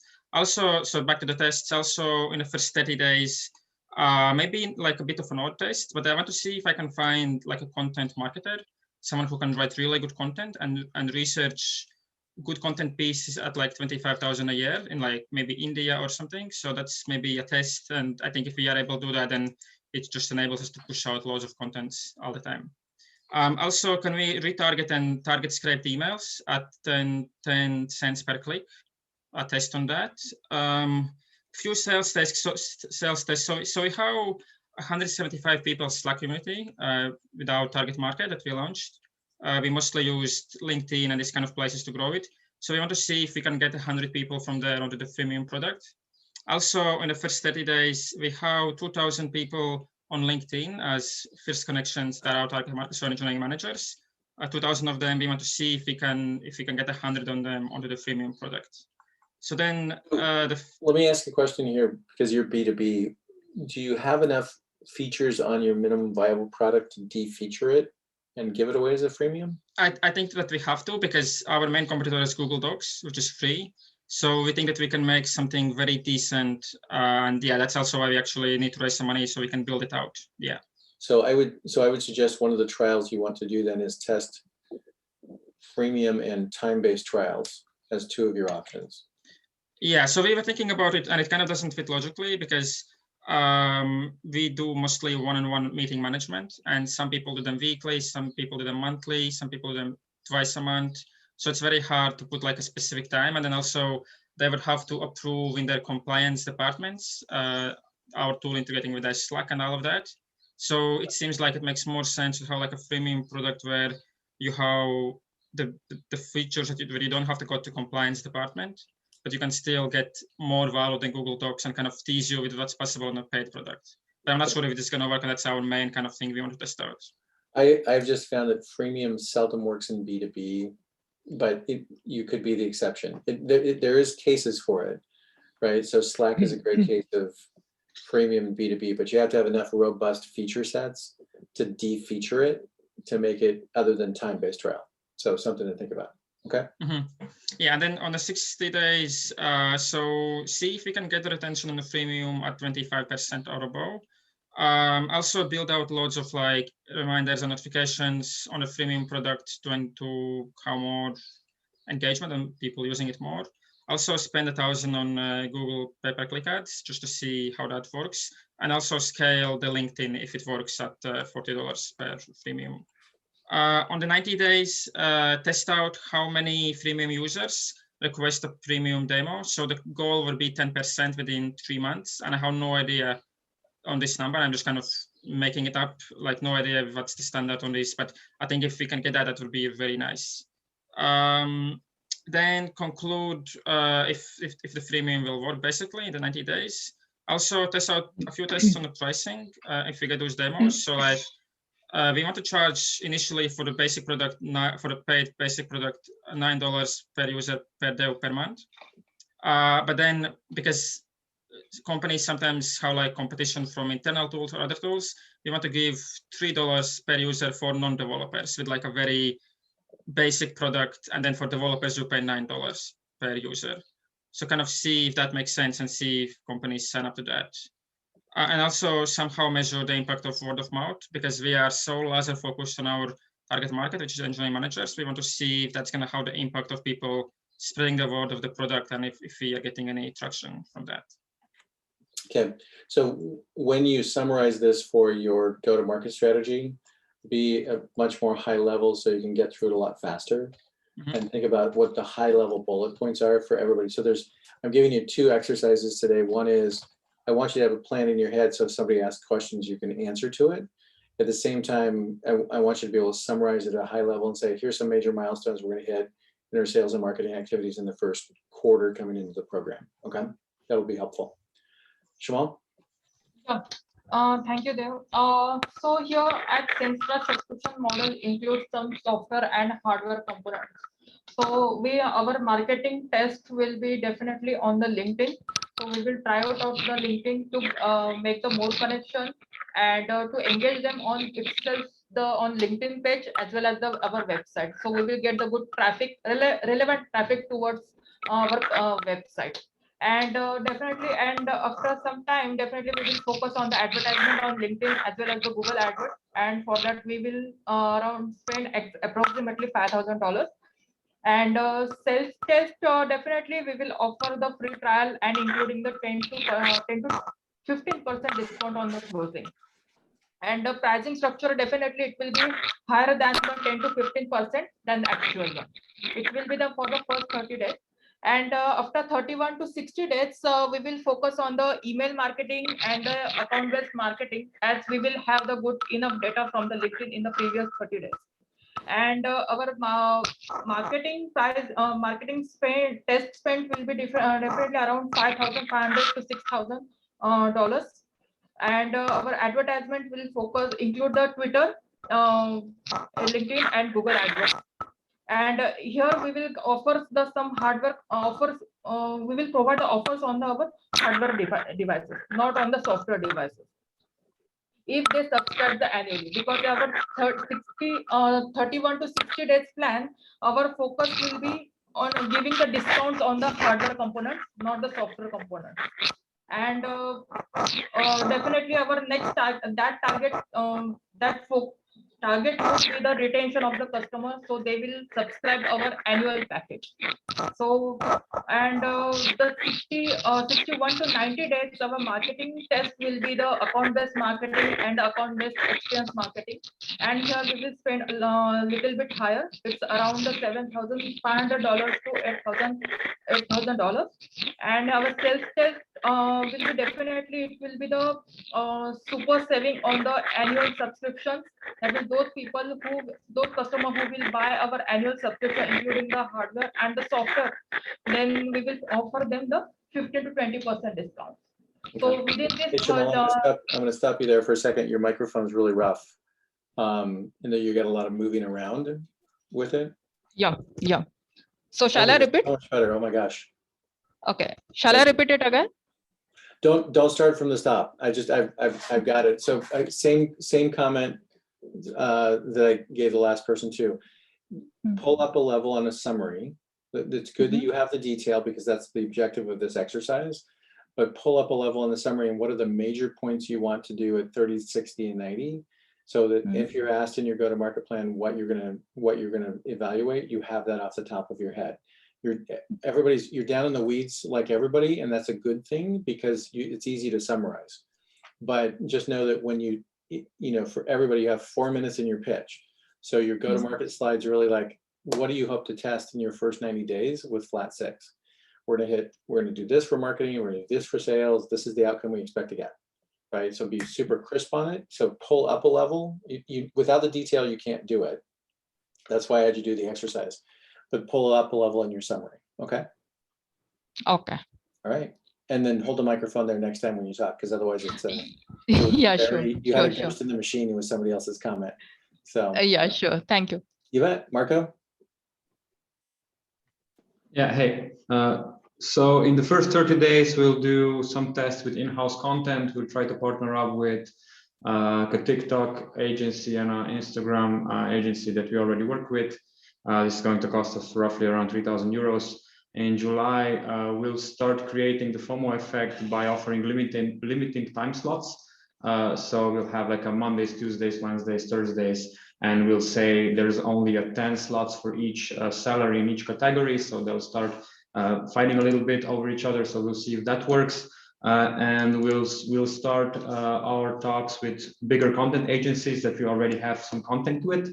And in August, we plan to try out referral programs. So we say for each 3 sellers that you bring on, we'll give you a €100 coupon, which you can use against our fees. So it's basically for free for you if you bring some people. And we'll start testing the subscription service. So for our predominant sellers, we'll give them a subscription service of X euros per month and a smaller transaction fee. Great. Yeah, great thesis, things you want to test, they're clear, and people will be able to go like, okay, if you get into the program, we know what you're going to go test, which is great. Awesome. We're looking for the notes. Thanks. Yeah, absolutely. Emiliano? Yep. So our marketing tests are basically to reach out to key opinion leaders in the field of keratoconus in the MENA region. Through also our current contact, Dr. Vargas, which is the head of the ophthalmology division, the King Abdullah bin Abdulaziz University Hospital in Saudi Arabia. The plan is to have two new contacts, two new doctors, on board per month. So around 6 new key opinion leaders in the 90 days.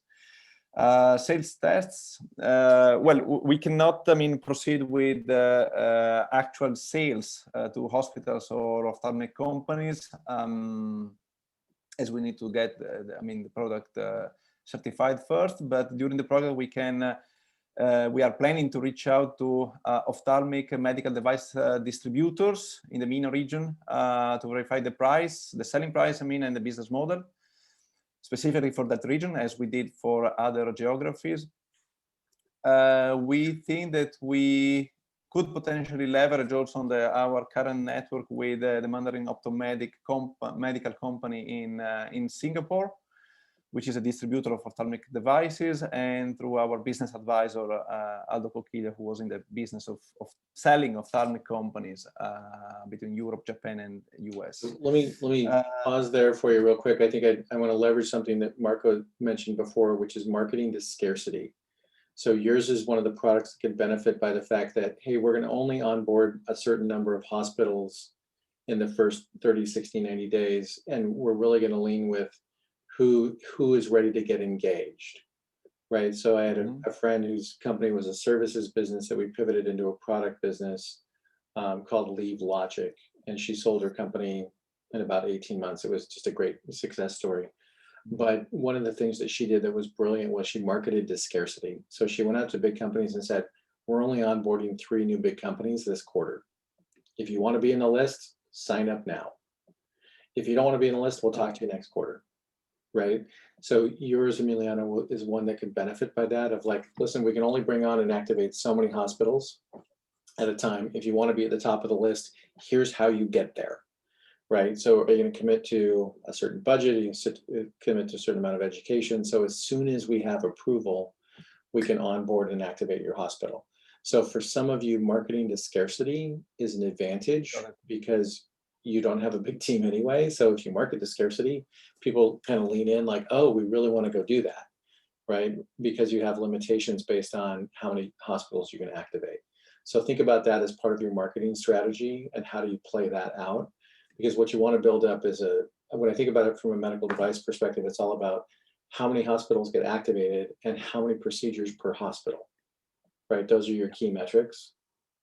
So if it takes you 90 days to onboard a hospital and you can somebody can jump the line and get up in 30 days, and you know that the average number of procedures per hospital is going to go from 6 to 16, I can forecast that revenue, right?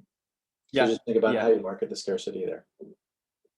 And especially for what we learned from Professor Vargas, the key hospitals, especially in the MENA region, dealing with keratoconus are really attracting, patients from all around that region. So they have huge numbers per hospital. Treatments, surgeries done per hospital. Yep. So what could be also interesting, what we are planning here is also to, with the purchase department of these hospitals to, of course, to verify, the price positioning, but also the reimbursement mechanisms. Yep. Yeah, for sure. All right, awesome. Ignacio? Yes. Okay, for our first 30 days, we want to test the hypothesis that the first 20 sales that we have right now, they were with a CAC, with a customer acquisition cost of $15 each one. So we want to test if we multiply this amount of investment by 10, we could scale we could maintain the same customer acquisition cost. it will be the first validation test in the local market in Argentina. But then for the 30 and for the 60 and the 90 days, we want to validate other markets.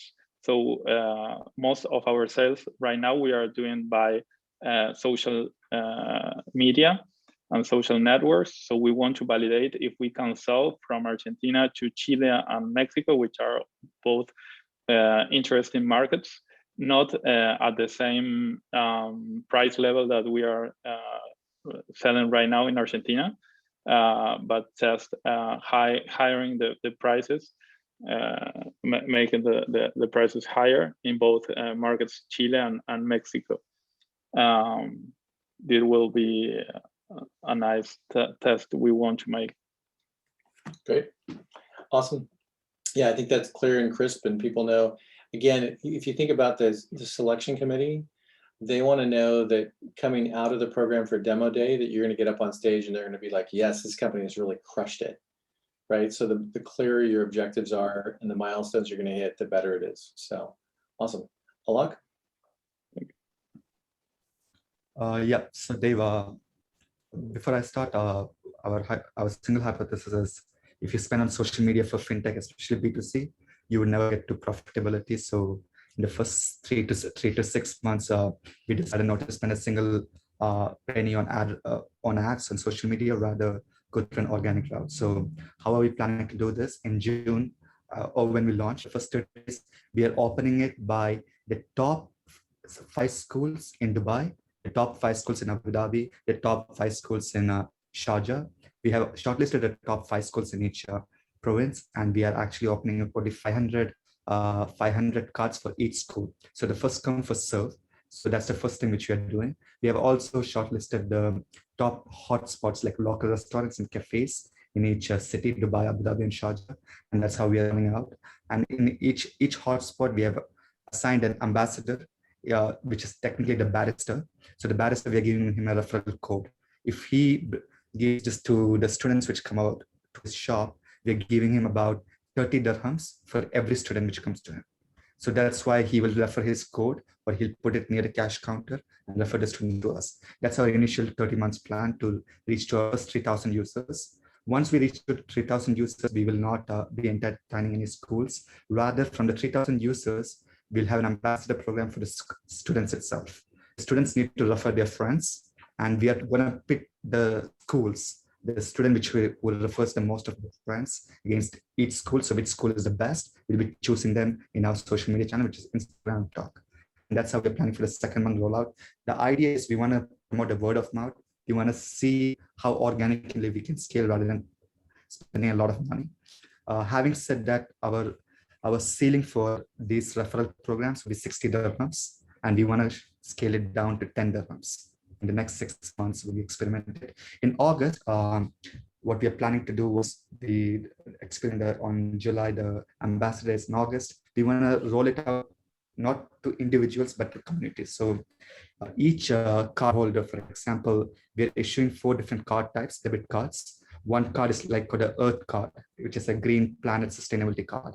So for each card holders who hold that card, we are holding campaigns, which is the social campaign to go clean out a beach, to go clean out a park, which means that we are able to attract more people to come there, and we're giving free t-shirts, free goodies, which means the students are entertained to participate in the campaigns, promote the social cause, put this in Instagram. Let me hit pause there and see if I can summarize for you, so you can use the summary in your go-to-market. So you're originally launching with influencer campaigns that are both at the school level and above, moving to individual cardholder level, moving to affinity cards, right? So because then you can, without going down too far in the details, you can basically cover, like, here's a kind of what you're outlining is our hypothesis. I would make sure that in addition to influencers, you have other channels you want to test, because the thing that I would want to know going into demo day is we know that influencer marketing will work, but I just want to compare the cost of customer acquisition for influencer versus other channels. So make sure that one of the things you want as an outcome is we know are the other channels effective, and what's my cost of customer acquisition compared to influencer channels. Both could be very effective, but you want to know like, oh, how do I, like influencers ultimately can be hard to scale because there's not enough influencers for you to go get, right? So the question then becomes, how do I scale that even more, right? So give some thought to that too as part of your testing, okay? Sure. All right. I want to move on to product market fit and traction, and I'm going to give you the primer on the doing financial modeling, and then we'll take a break and we'll go to your all pitches, okay? So let me crank through some of this real quick and we'll get through some summary stuff. So what is traction and product market fit? Ultimately, I think traction and product market fit is math, right? So you hear people say like, oh, there's soft signals. Hey, I'll know it when I see it. It's math, right? So just to be clear about it, I want to set the expectation for you that this is product market fit. It's all about moving towards math. There's a lot that has been written about PMF looking backwards. So when you have 1,000 users or 100 users, you can do some things. I'm really most concerned about looking forward. How do I know when I have it?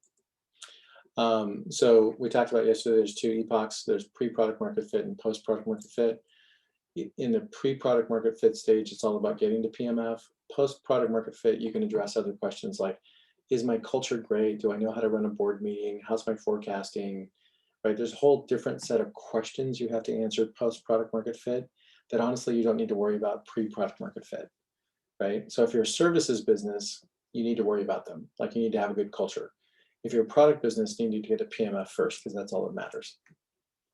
So pre-PMF, you have some revenues, some customers, some marketing, and some hypothesis. Post-product market fit, we're really focused on predictability and scalability of revenue. Looking at customer profiles and cohort analysis and pricing changes and tiering and things like that. But pre-product market fit, there's a your scorecard should be sorry, let me address kind of how it's written by the industry perspective. When the industry perspective looks at it is when you ask the customers how disappointed they would be if they weren't able to use your product. The answer is 4 very disappointed, 3 somewhat disappointed, 2 not disappointed or no longer use the product. That's great if you have 1,000 users, right? For pre-product market fit, the thing you need to know is it's really about, there's a compound factor of the funnel that I showed you earlier. If my lead volume is going up, if my conversion rates of marketing qualified leads is going up, if my sales qualified leads are going up and my number of demos is going up, if my time to close is going down, and my average revenue per user is going down, then, my average revenue per user is going up, I have compound math. So this is like, the miracle of interest, compound interest. When you have those factors turning in your favor, you're moving the direction of product market fit. When you start getting customers you've never heard from before, you have product market fit. So all the precursors to it are not soft signals, they're just math, right? So the reason I bring that up is if your demo rate is converting faster, right? You're doing fewer demos with greater conversions. Great, you're on your way to product market fit. So, but I want to take some of the mystery out of it because one of the things we hear a lot from VCs is like, they won't give you good direction on what product market fit looks like. Part of it is they don't know because it's your business and you're really the expert. And part of it is they're not willing to commit to, if you hit these milestones, we'd invest in you. So know that both of those are the things that keep them out of it, right? So the follow-on to that could be our churn rates are improving, our net negative churn or annual contract values are going up.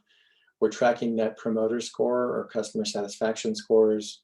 We're looking at product usage levels. So is our frequency of usage going up? Is our recency going up? And we're looking at our growth rates. When you have those components coming together, you have compound math, right? Or compound interest. And that's really what I'm after for you all as you think about, your forward-looking statements of when do I know if I have product market fit or not? As you go from that to the broader traction category, I'm moving from random revenue to forecastable and predictable revenue. So here's the summation to 90% of the customers, or the 90% of the investments I look at in the last year that I worked for a fund, had built a plan that was dependent on my cash for them to grow. 10% of the companies, the ones we looked at hardest, were the ones that said, hey, listen, with or without your money, here's how we're going to go grow. Here's how we're going to make these numbers work, right? And then we would look at them on a quarterly basis, and I talked to Marco and team, and they'd be like, yeah, we said we were going to do $22,000 this quarter, but we did 28. So if you're going to go do this with or without my money, I'm super interested in you as an investor. 2, if you're ahead of your forecast, I will drive the next meeting. You don't have to ask me for a meeting. I'm going to lean in and ask you for the next meeting. But if you want to be in the top 10% of the investments, tell me what you're going to go do with or without me. Now, I know all of you need cash to grow. Here's how you position that. So with additional capital, we'll take this thing in Q2 of next year, and we'll make it happen in Q4 of this year. With that additional capital, we'll take this thing in Q3 of next year, and we'll make it happen in Q1 of next year. So your staging and your planning is all about, listen, we're going to go make this work with or without you. If we get the investment, we'll move these things up in the timeline. That's really the positioning you're doing. Okay. So the reason I bring that up is it's really all about, am I moving closer to forecastable and predictable revenue, or am I still getting kind of random revenue? And the reason I bring that up is simple, right? The teams that exceed their forecast, you will get meetings with all the investors you want. The teams that never hit their forecast are the ones, like we will double down on companies that hit their milestones. If you don't hit your milestones, then the answer is I don't see product market fit, right? So know that those are the barriers I'm kind of putting up for the guardrails around what PMF looks like. They may be a little distinct for each of your businesses, right? But again, the compound math thing is the thing that you're after. All right. So let me talk about financial modeling and templates. This is just a primer on it. It's a whole seminar we do, but I want to give you the quick 101 on financial models and templates. And I will give you the link here in the Google Drive.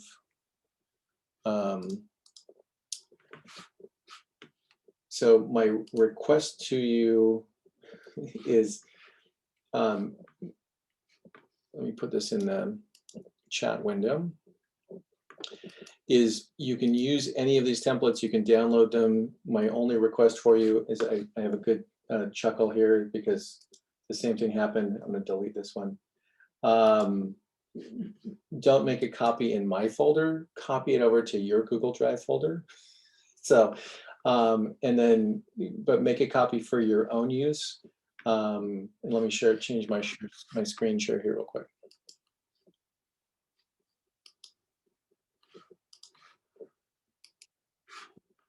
So what I've created here for you is there are the 4 major templates as it relates to most of the revenue models. So there's a subscription template if you're just doing a subscription business. There's a transaction model template if you're not booking the top line, but you're only booking your transaction fee. That's going to apply to very few of you. There's a productize a service template that's probably the most robust because it involves multiple products and multiple services. And there's a marketplace template because you have 2 different funnels you need to manage. Now, one thing about these templates is I haven't been able to figure out a great way to connect the marketing funnel to the financial model template. So they exist as 2 different documents today that you have to pull the assumptions over. If I could figure that out, it would be a great product. I just haven't figured out quite how to make it work yet. So let me use productize a service as an example. I'll pull that one up and I'll walk you through the basics of how to use these templates. If you have your own template, again, feel free to use it. But what I've learned from the process is looking at a blank spreadsheet is super painful, right? So starting here on the bottom tabs, you have your assumptions. What you see here is I have a service and products. I have product price changes over time. So if I think my product is going to go up in pricing over time, I can change my assumptions tab. the big picture topic here is I built this is called a sensitivity analysis model. If you haven't done financial models, no worries. If you send me a model that doesn't have the assumptions on one tab and you send it to me as a VC, I'm going to pull all your assumptions over into one tab so I can see what breaks, right? So what if your cost of customer acquisition is 2x? What if your average revenue per user is half? Does the model break or not? So the idea of this template is I can tell you that I have a price for year one, a price for year two, etc. I have different services and different products. So I can put in product one and product two. I can change the prices over time. I don't have to change it in the cells in the actual forecast document. You also see down here that I have accounts receivable if that's relevant for you. I have line of credit if that's relevant for you. If it's not relevant, just make it a 0. Okay. The reason I bring that up is in my first startup, we had a challenge around accounts receivable in that our customers paid us on average in 42 days, but our vendors needed to be paid in 30 days. So I ended up having 12 days of float that I had to fund. You don't want to fund float with equity. Equity is super expensive.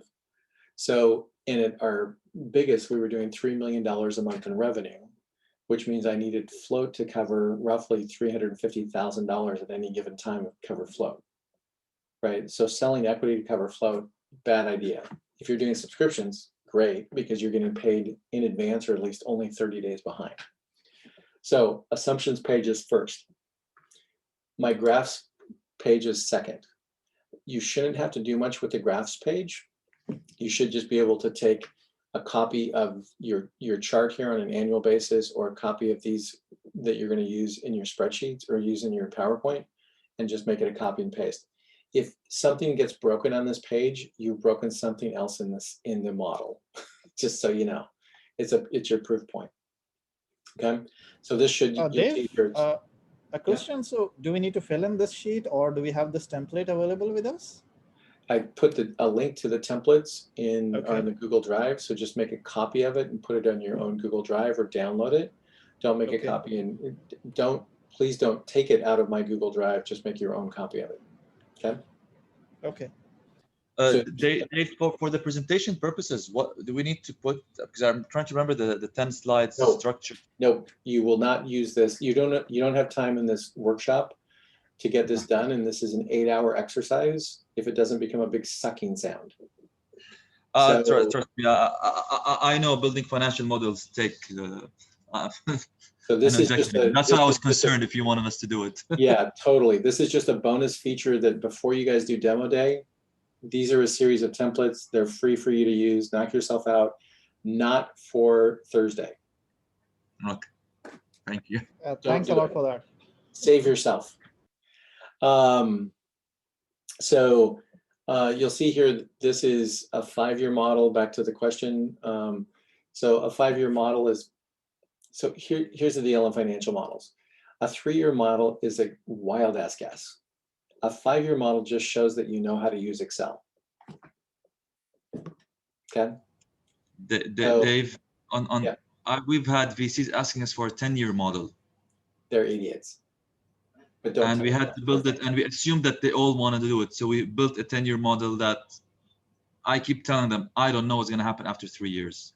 Yeah, I mean, so a 3 to 5 is pretty much acceptable and what we see as the norm. And like I said, I'll give you some data on the relevant heuristics on average growth rates. But I mean, a 3 to 5 year model, like I said, 3 years is just a guess, and 5 years is just an exercise, and we know how to use Excel. I've never had anybody ask me for a 10-year model. I would probably laugh in their face, but that's just me. So don't you guys do that.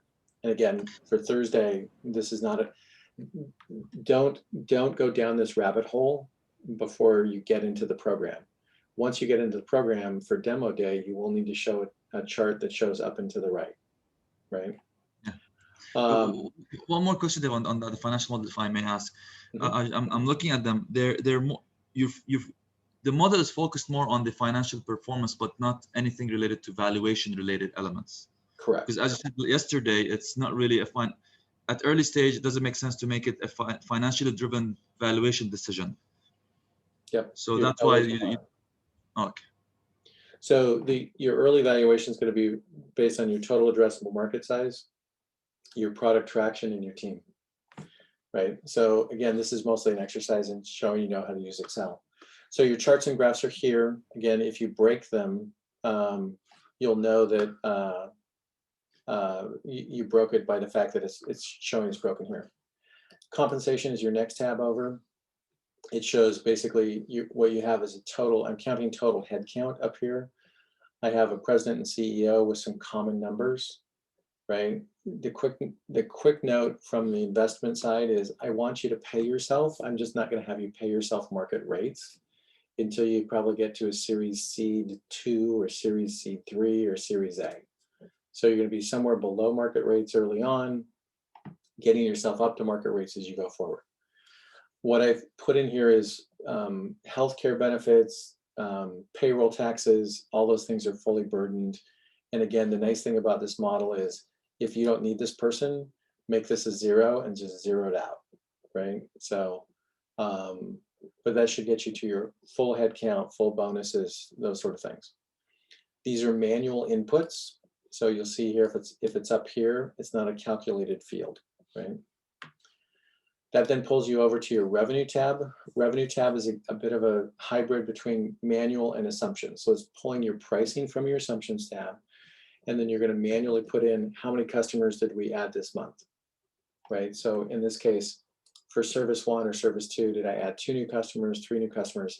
It's very oriented in the early days to focus on like sales bottoms up forecast, not, well, if we get 10% of the market of $1 billion market, we're going to do X. That's not the way you build financial models. Financial models are built from the ground up and forecasted from the bottom up, which will get you revenue by type and revenue by category, which is important because it goes back to your graphs and charts. This then pulls it over into a forecast tab, which you'll see here has revenue by services, revenue by products, setup fees if they're relevant to you, and then other revenue shows that pulls over from your assumptions tab and your customer acquisition tab.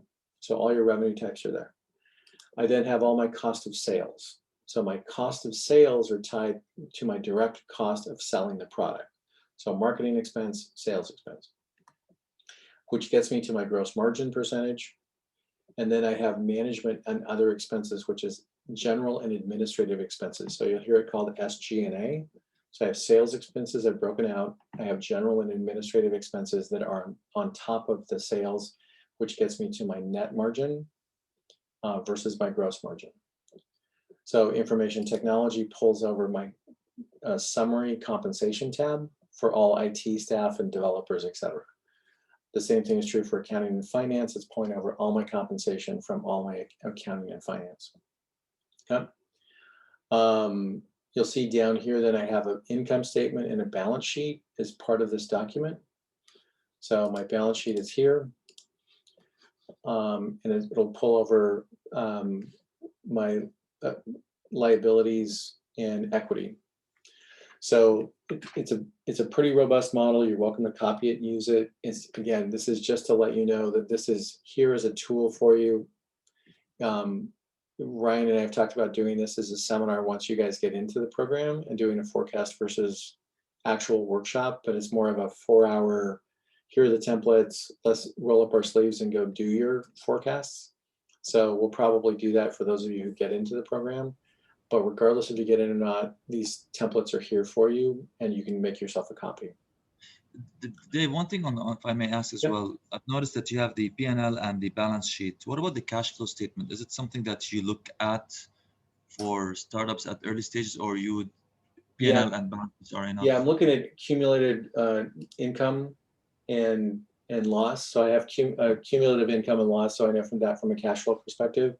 But because of the variations on, it's a great question, because of the variations on bookings versus cash. So for example, you may sell, this is called revenue recognition. So if you sell a 2-year contract, get paid in advance, your impact on cash is going to be, I'm going to take that cash in now, but I have to amortize that out over 24 months. So depending on how you do revenue recognition, sorry, that's really what it comes down to. So, and then we end up having to tweak the model to show, here's my impact to cash. That usually shows then on my dashboard, which is I've made a separate dashboard component that looks at my churn, revenue growth, and bookings versus cash. All right. Yeah, Thank happy you. to share that example with you too, because it's useful, and they can be hard to do unless you make sure you know your revenue recognition is correct. Yeah, the reason I'm asking this is because when I build the financial models, I build all the three financial statements, and cash flow usually is, again, I mean, we can take this offline, but one of the things that I've realized is a lot of the discussions usually are on the cash flow statement and your burn rate, and they start taking it from there. Yep. And when you're a startup, there are a lot of assumptions that you put into it. Also on the P&L, you have expenses, as you rightly said, expenses. It's being expensed this month, next month. Is it being paid, not paid, amortized, depreciated? So there are a lot of elements into it that sometimes, just reach a point like, guys, this is what we believe at this stage. Yeah, for sure. And we, like you, have done a bunch of them. This is just set up really for you to be a primer to say, here's a place to start. Don't start with a blank spreadsheet. You'll probably break this, so get used to Control Z, right? So you can undo whatever it is you broke. Just know that that's going to be part of the process.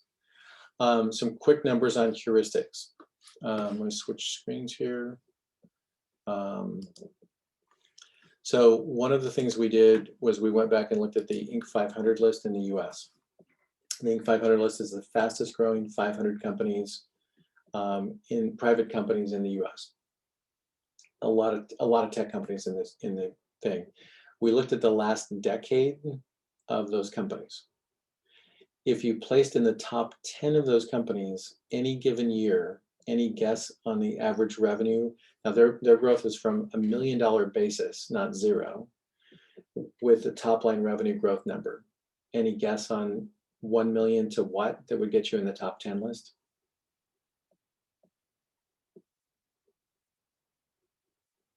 You can put a number in the chat, you can shout a number out, either way works. Dave, could you repeat, please? Sorry. So what we did was we looked at the last 10 years worth of data of the Inc. 500 list. So these are all the fastest growing companies in the US. They had a basis of $1 million as their starting point, not a basis of zero. And then to be in the top 10 list, my question was, do you guys have a guess on what the average revenue was of those in the top 10? I don't think they were making revenues. So 10 million I see as a number. I'll short circuit and make it easy for you. 44 million was the average that would put you in the top 10 list over the last decade. There was one company that did $300 million. It was Groupon in the first 5 years. Arguably, they were in the transaction fee business and probably shouldn't have booked the top line revenue growth. There was an energy company that did also close to that. But basically, if you went from zero to $40 million in 5 years, you would be in the top of the Inc. 500 list consistently over the last decade. So here's why I say that. If you copy one of these models and go from zero to $150 million, when you leave the room, the VCs will just chuckle and say that that was cute. If your number is below 25 million, their answer is going to be like, that's not a very big business. So if you're somewhere in the 40 to 60 million dollar range in 5 years, the answer is, that's amazing, right? And you're going to experience a whole lot of growth pains that you have never even thought of yet. So I bring it up so that you don't have to, like, I had an experienced entrepreneur send me theirs, like, we can get to $1 billion in less than 10 years. And I'm like, no, like that would be amazing, but you would be like one of the first companies ever to do it, right? And we're talking about, you know, people like Groupon and Dell, right? So just know that there's some heuristics there that you want to be within that range. Should you be at profitability in year 3 or year 4? We already talked about that one. Is if you're getting to profitability too fast, you may not need venture capital. You may be able to self-fund it. So it's something you should seriously consider, right? So, but there's some heuristics on what to expect from a fundraising perspective. Investors are going to expect a certain range of numbers. I'd say if you're in the, you know, 30 to 50, 40 to $60 million range in a 5-year mark, that's amazing, right? You don't have to be 120 million. Like, that's just delusional. Well, much of what we do is delusional, but that's just extra delusional. So it just gives you some guidelines for what that is. Again, I'm going to tag this as, once you get into the program, you'll need to do this before demo day. Don't get sucked into this rabbit hole before Thursday, right? Because it's going to be hours you'll never get back, right? Even for those of us who are experienced it, it's still hours you'll never get back. So I see some shaking heads there like, yeah, right? So I've done lots of financial modeling. I'm not trained in it. I just became good in it because I had to be. Now, one quick question you may ask, well, Dave, do I need to know how to do this, or can I have a CFO do this? You can, but you need to know the levers, right? Because when you sit in front of an investor and the investor says, I don't believe this number, you need to know how you got to that number.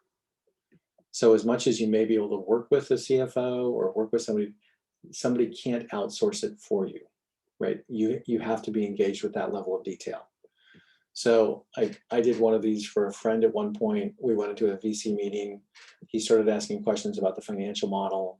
The CEO deferred to me. So pretty soon the VC started asking me questions. That's not what you're after, right? You're really after, you need to know how you get to your numbers. So you don't have to be an expert at it. You just need to know what the levers are. Okay. Okay. So we have a few minutes for Q&A, and then we're going to take a 15-minute break and come back to you guys got to do the work, and it's your pitch time. So questions about financial models, questions about anything we've covered today before we take a break and go to pitches. Hi, question. Dave. Hi. Sorry. Yeah. Okay. The 4-minute pitch and the presentation and the detailed depth we have gone through yesterday and today, it's just we're trying to balance that out, how that 4-minute works with all this detail that we have to go through. It's just will be there on the screen for somebody to read, or we actually need to go through each one of the content as well in terms of describing it, what it means, how did we get there in the pitch? So your summary overview for the 4-minute pitch is it's a flyby of all of these topics. Okay, so we don't go one by one. Like we speak about, this is me, this is my company. So the slide is back there. The problem, then we change the slide to the problem. Yep. Okay, within 4 minutes, all these. Yep. Okay. So again, you're pulling up a level. I've taken you down to the weeds from the exercise perspective, so that you know that if somebody asks you the questions in the 8 minutes of Q&A, you have an answer, right? Sure. But your summary exercise here is you need to communicate the message and the narrative in a way that people walk away going, oh, this is a really big idea. This is the right team to do it. We think we should invest in them versus somebody else. So your 4-minute pitch is really a much higher level than this level of detail. Without the level of detail, if you get asked the question, you will get that glossy-eyed look from you're like guessing. So the exercise today was to take you down into some of these details so that you have a hypothesis compared to your peers around how you're going to do it. But your outcome for this really is these are supporting documents. So if you wanted to build out your go-to-market plan, right, and somebody said, hey, tell me more about your go-to-market plan, you should have it as a supporting slide, but it's not going to be in your 10 slides. Does that make sense? Sure. Makes sense, yeah. Thanks. So Dave, one more question. In your go-to-market, do you also need to give a projection for 5 years or just for a year or two? No. Okay. For graduating from the demo day, you will need to give a projection for that. Got it. The hockey stick that's up and to the right. For Thursday, the primer on the financial model is just that. It's just a primer, so you know there's resources that are available to you. Do not spend any time on this topic. Got it. Thank you. Mm-hmm. Hey, Dave, I have a question. So like the VCs in Silicon Valley, do they also request at such an early stage all the financial models, or is this also more like a geographical thing specific to specific areas? So you guys get a hall pass because you're not in Silicon Valley. If you were doing this pitch in Silicon Valley, this would need to be done. Mm-hmm. It's table stakes, right? So for those of you who are not gamblers, the answer is I have a price to get into the table, and that's what a table stake is. Cool, thanks. That Dave, was a good question, though. You have advised us not to work on the financials until we talk to selection committee. But will it affect the decision if you have this model ready or not? So if you have it with real data, the answer is bonus, right? But if you have it with a hypothesis data, the answer is don't spend any time on it. I'd rather have you be clear about your hypothesis and what you want to go test. So think of it this way, the spreadsheet with valid input data is super valuable. The spreadsheet with hypothesis data only is not so valuable. Makes sense. It's an exercise that I know how to use Excel. It's not an exercise and I have real data. When you have real data and the levers to know what levers you're going to pull, the spreadsheet becomes incredibly valuable, right? But in the early days, the answer is if it's just a wild ass guess, it's just a wild ass guess.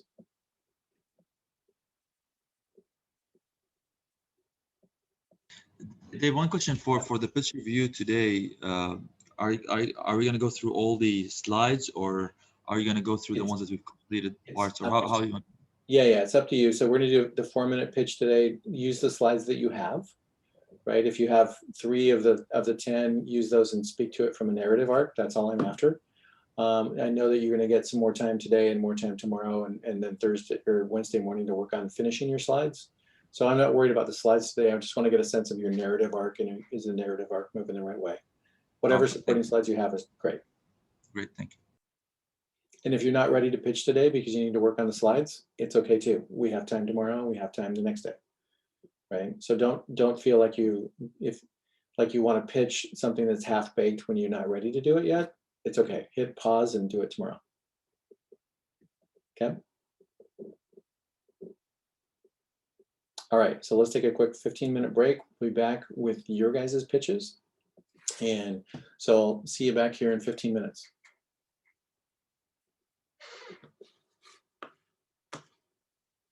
Dave, sorry, can I ask you just one more quick question? Yeah, go for it. So we already have a pitch that is not exactly the same as this one. It's not templated.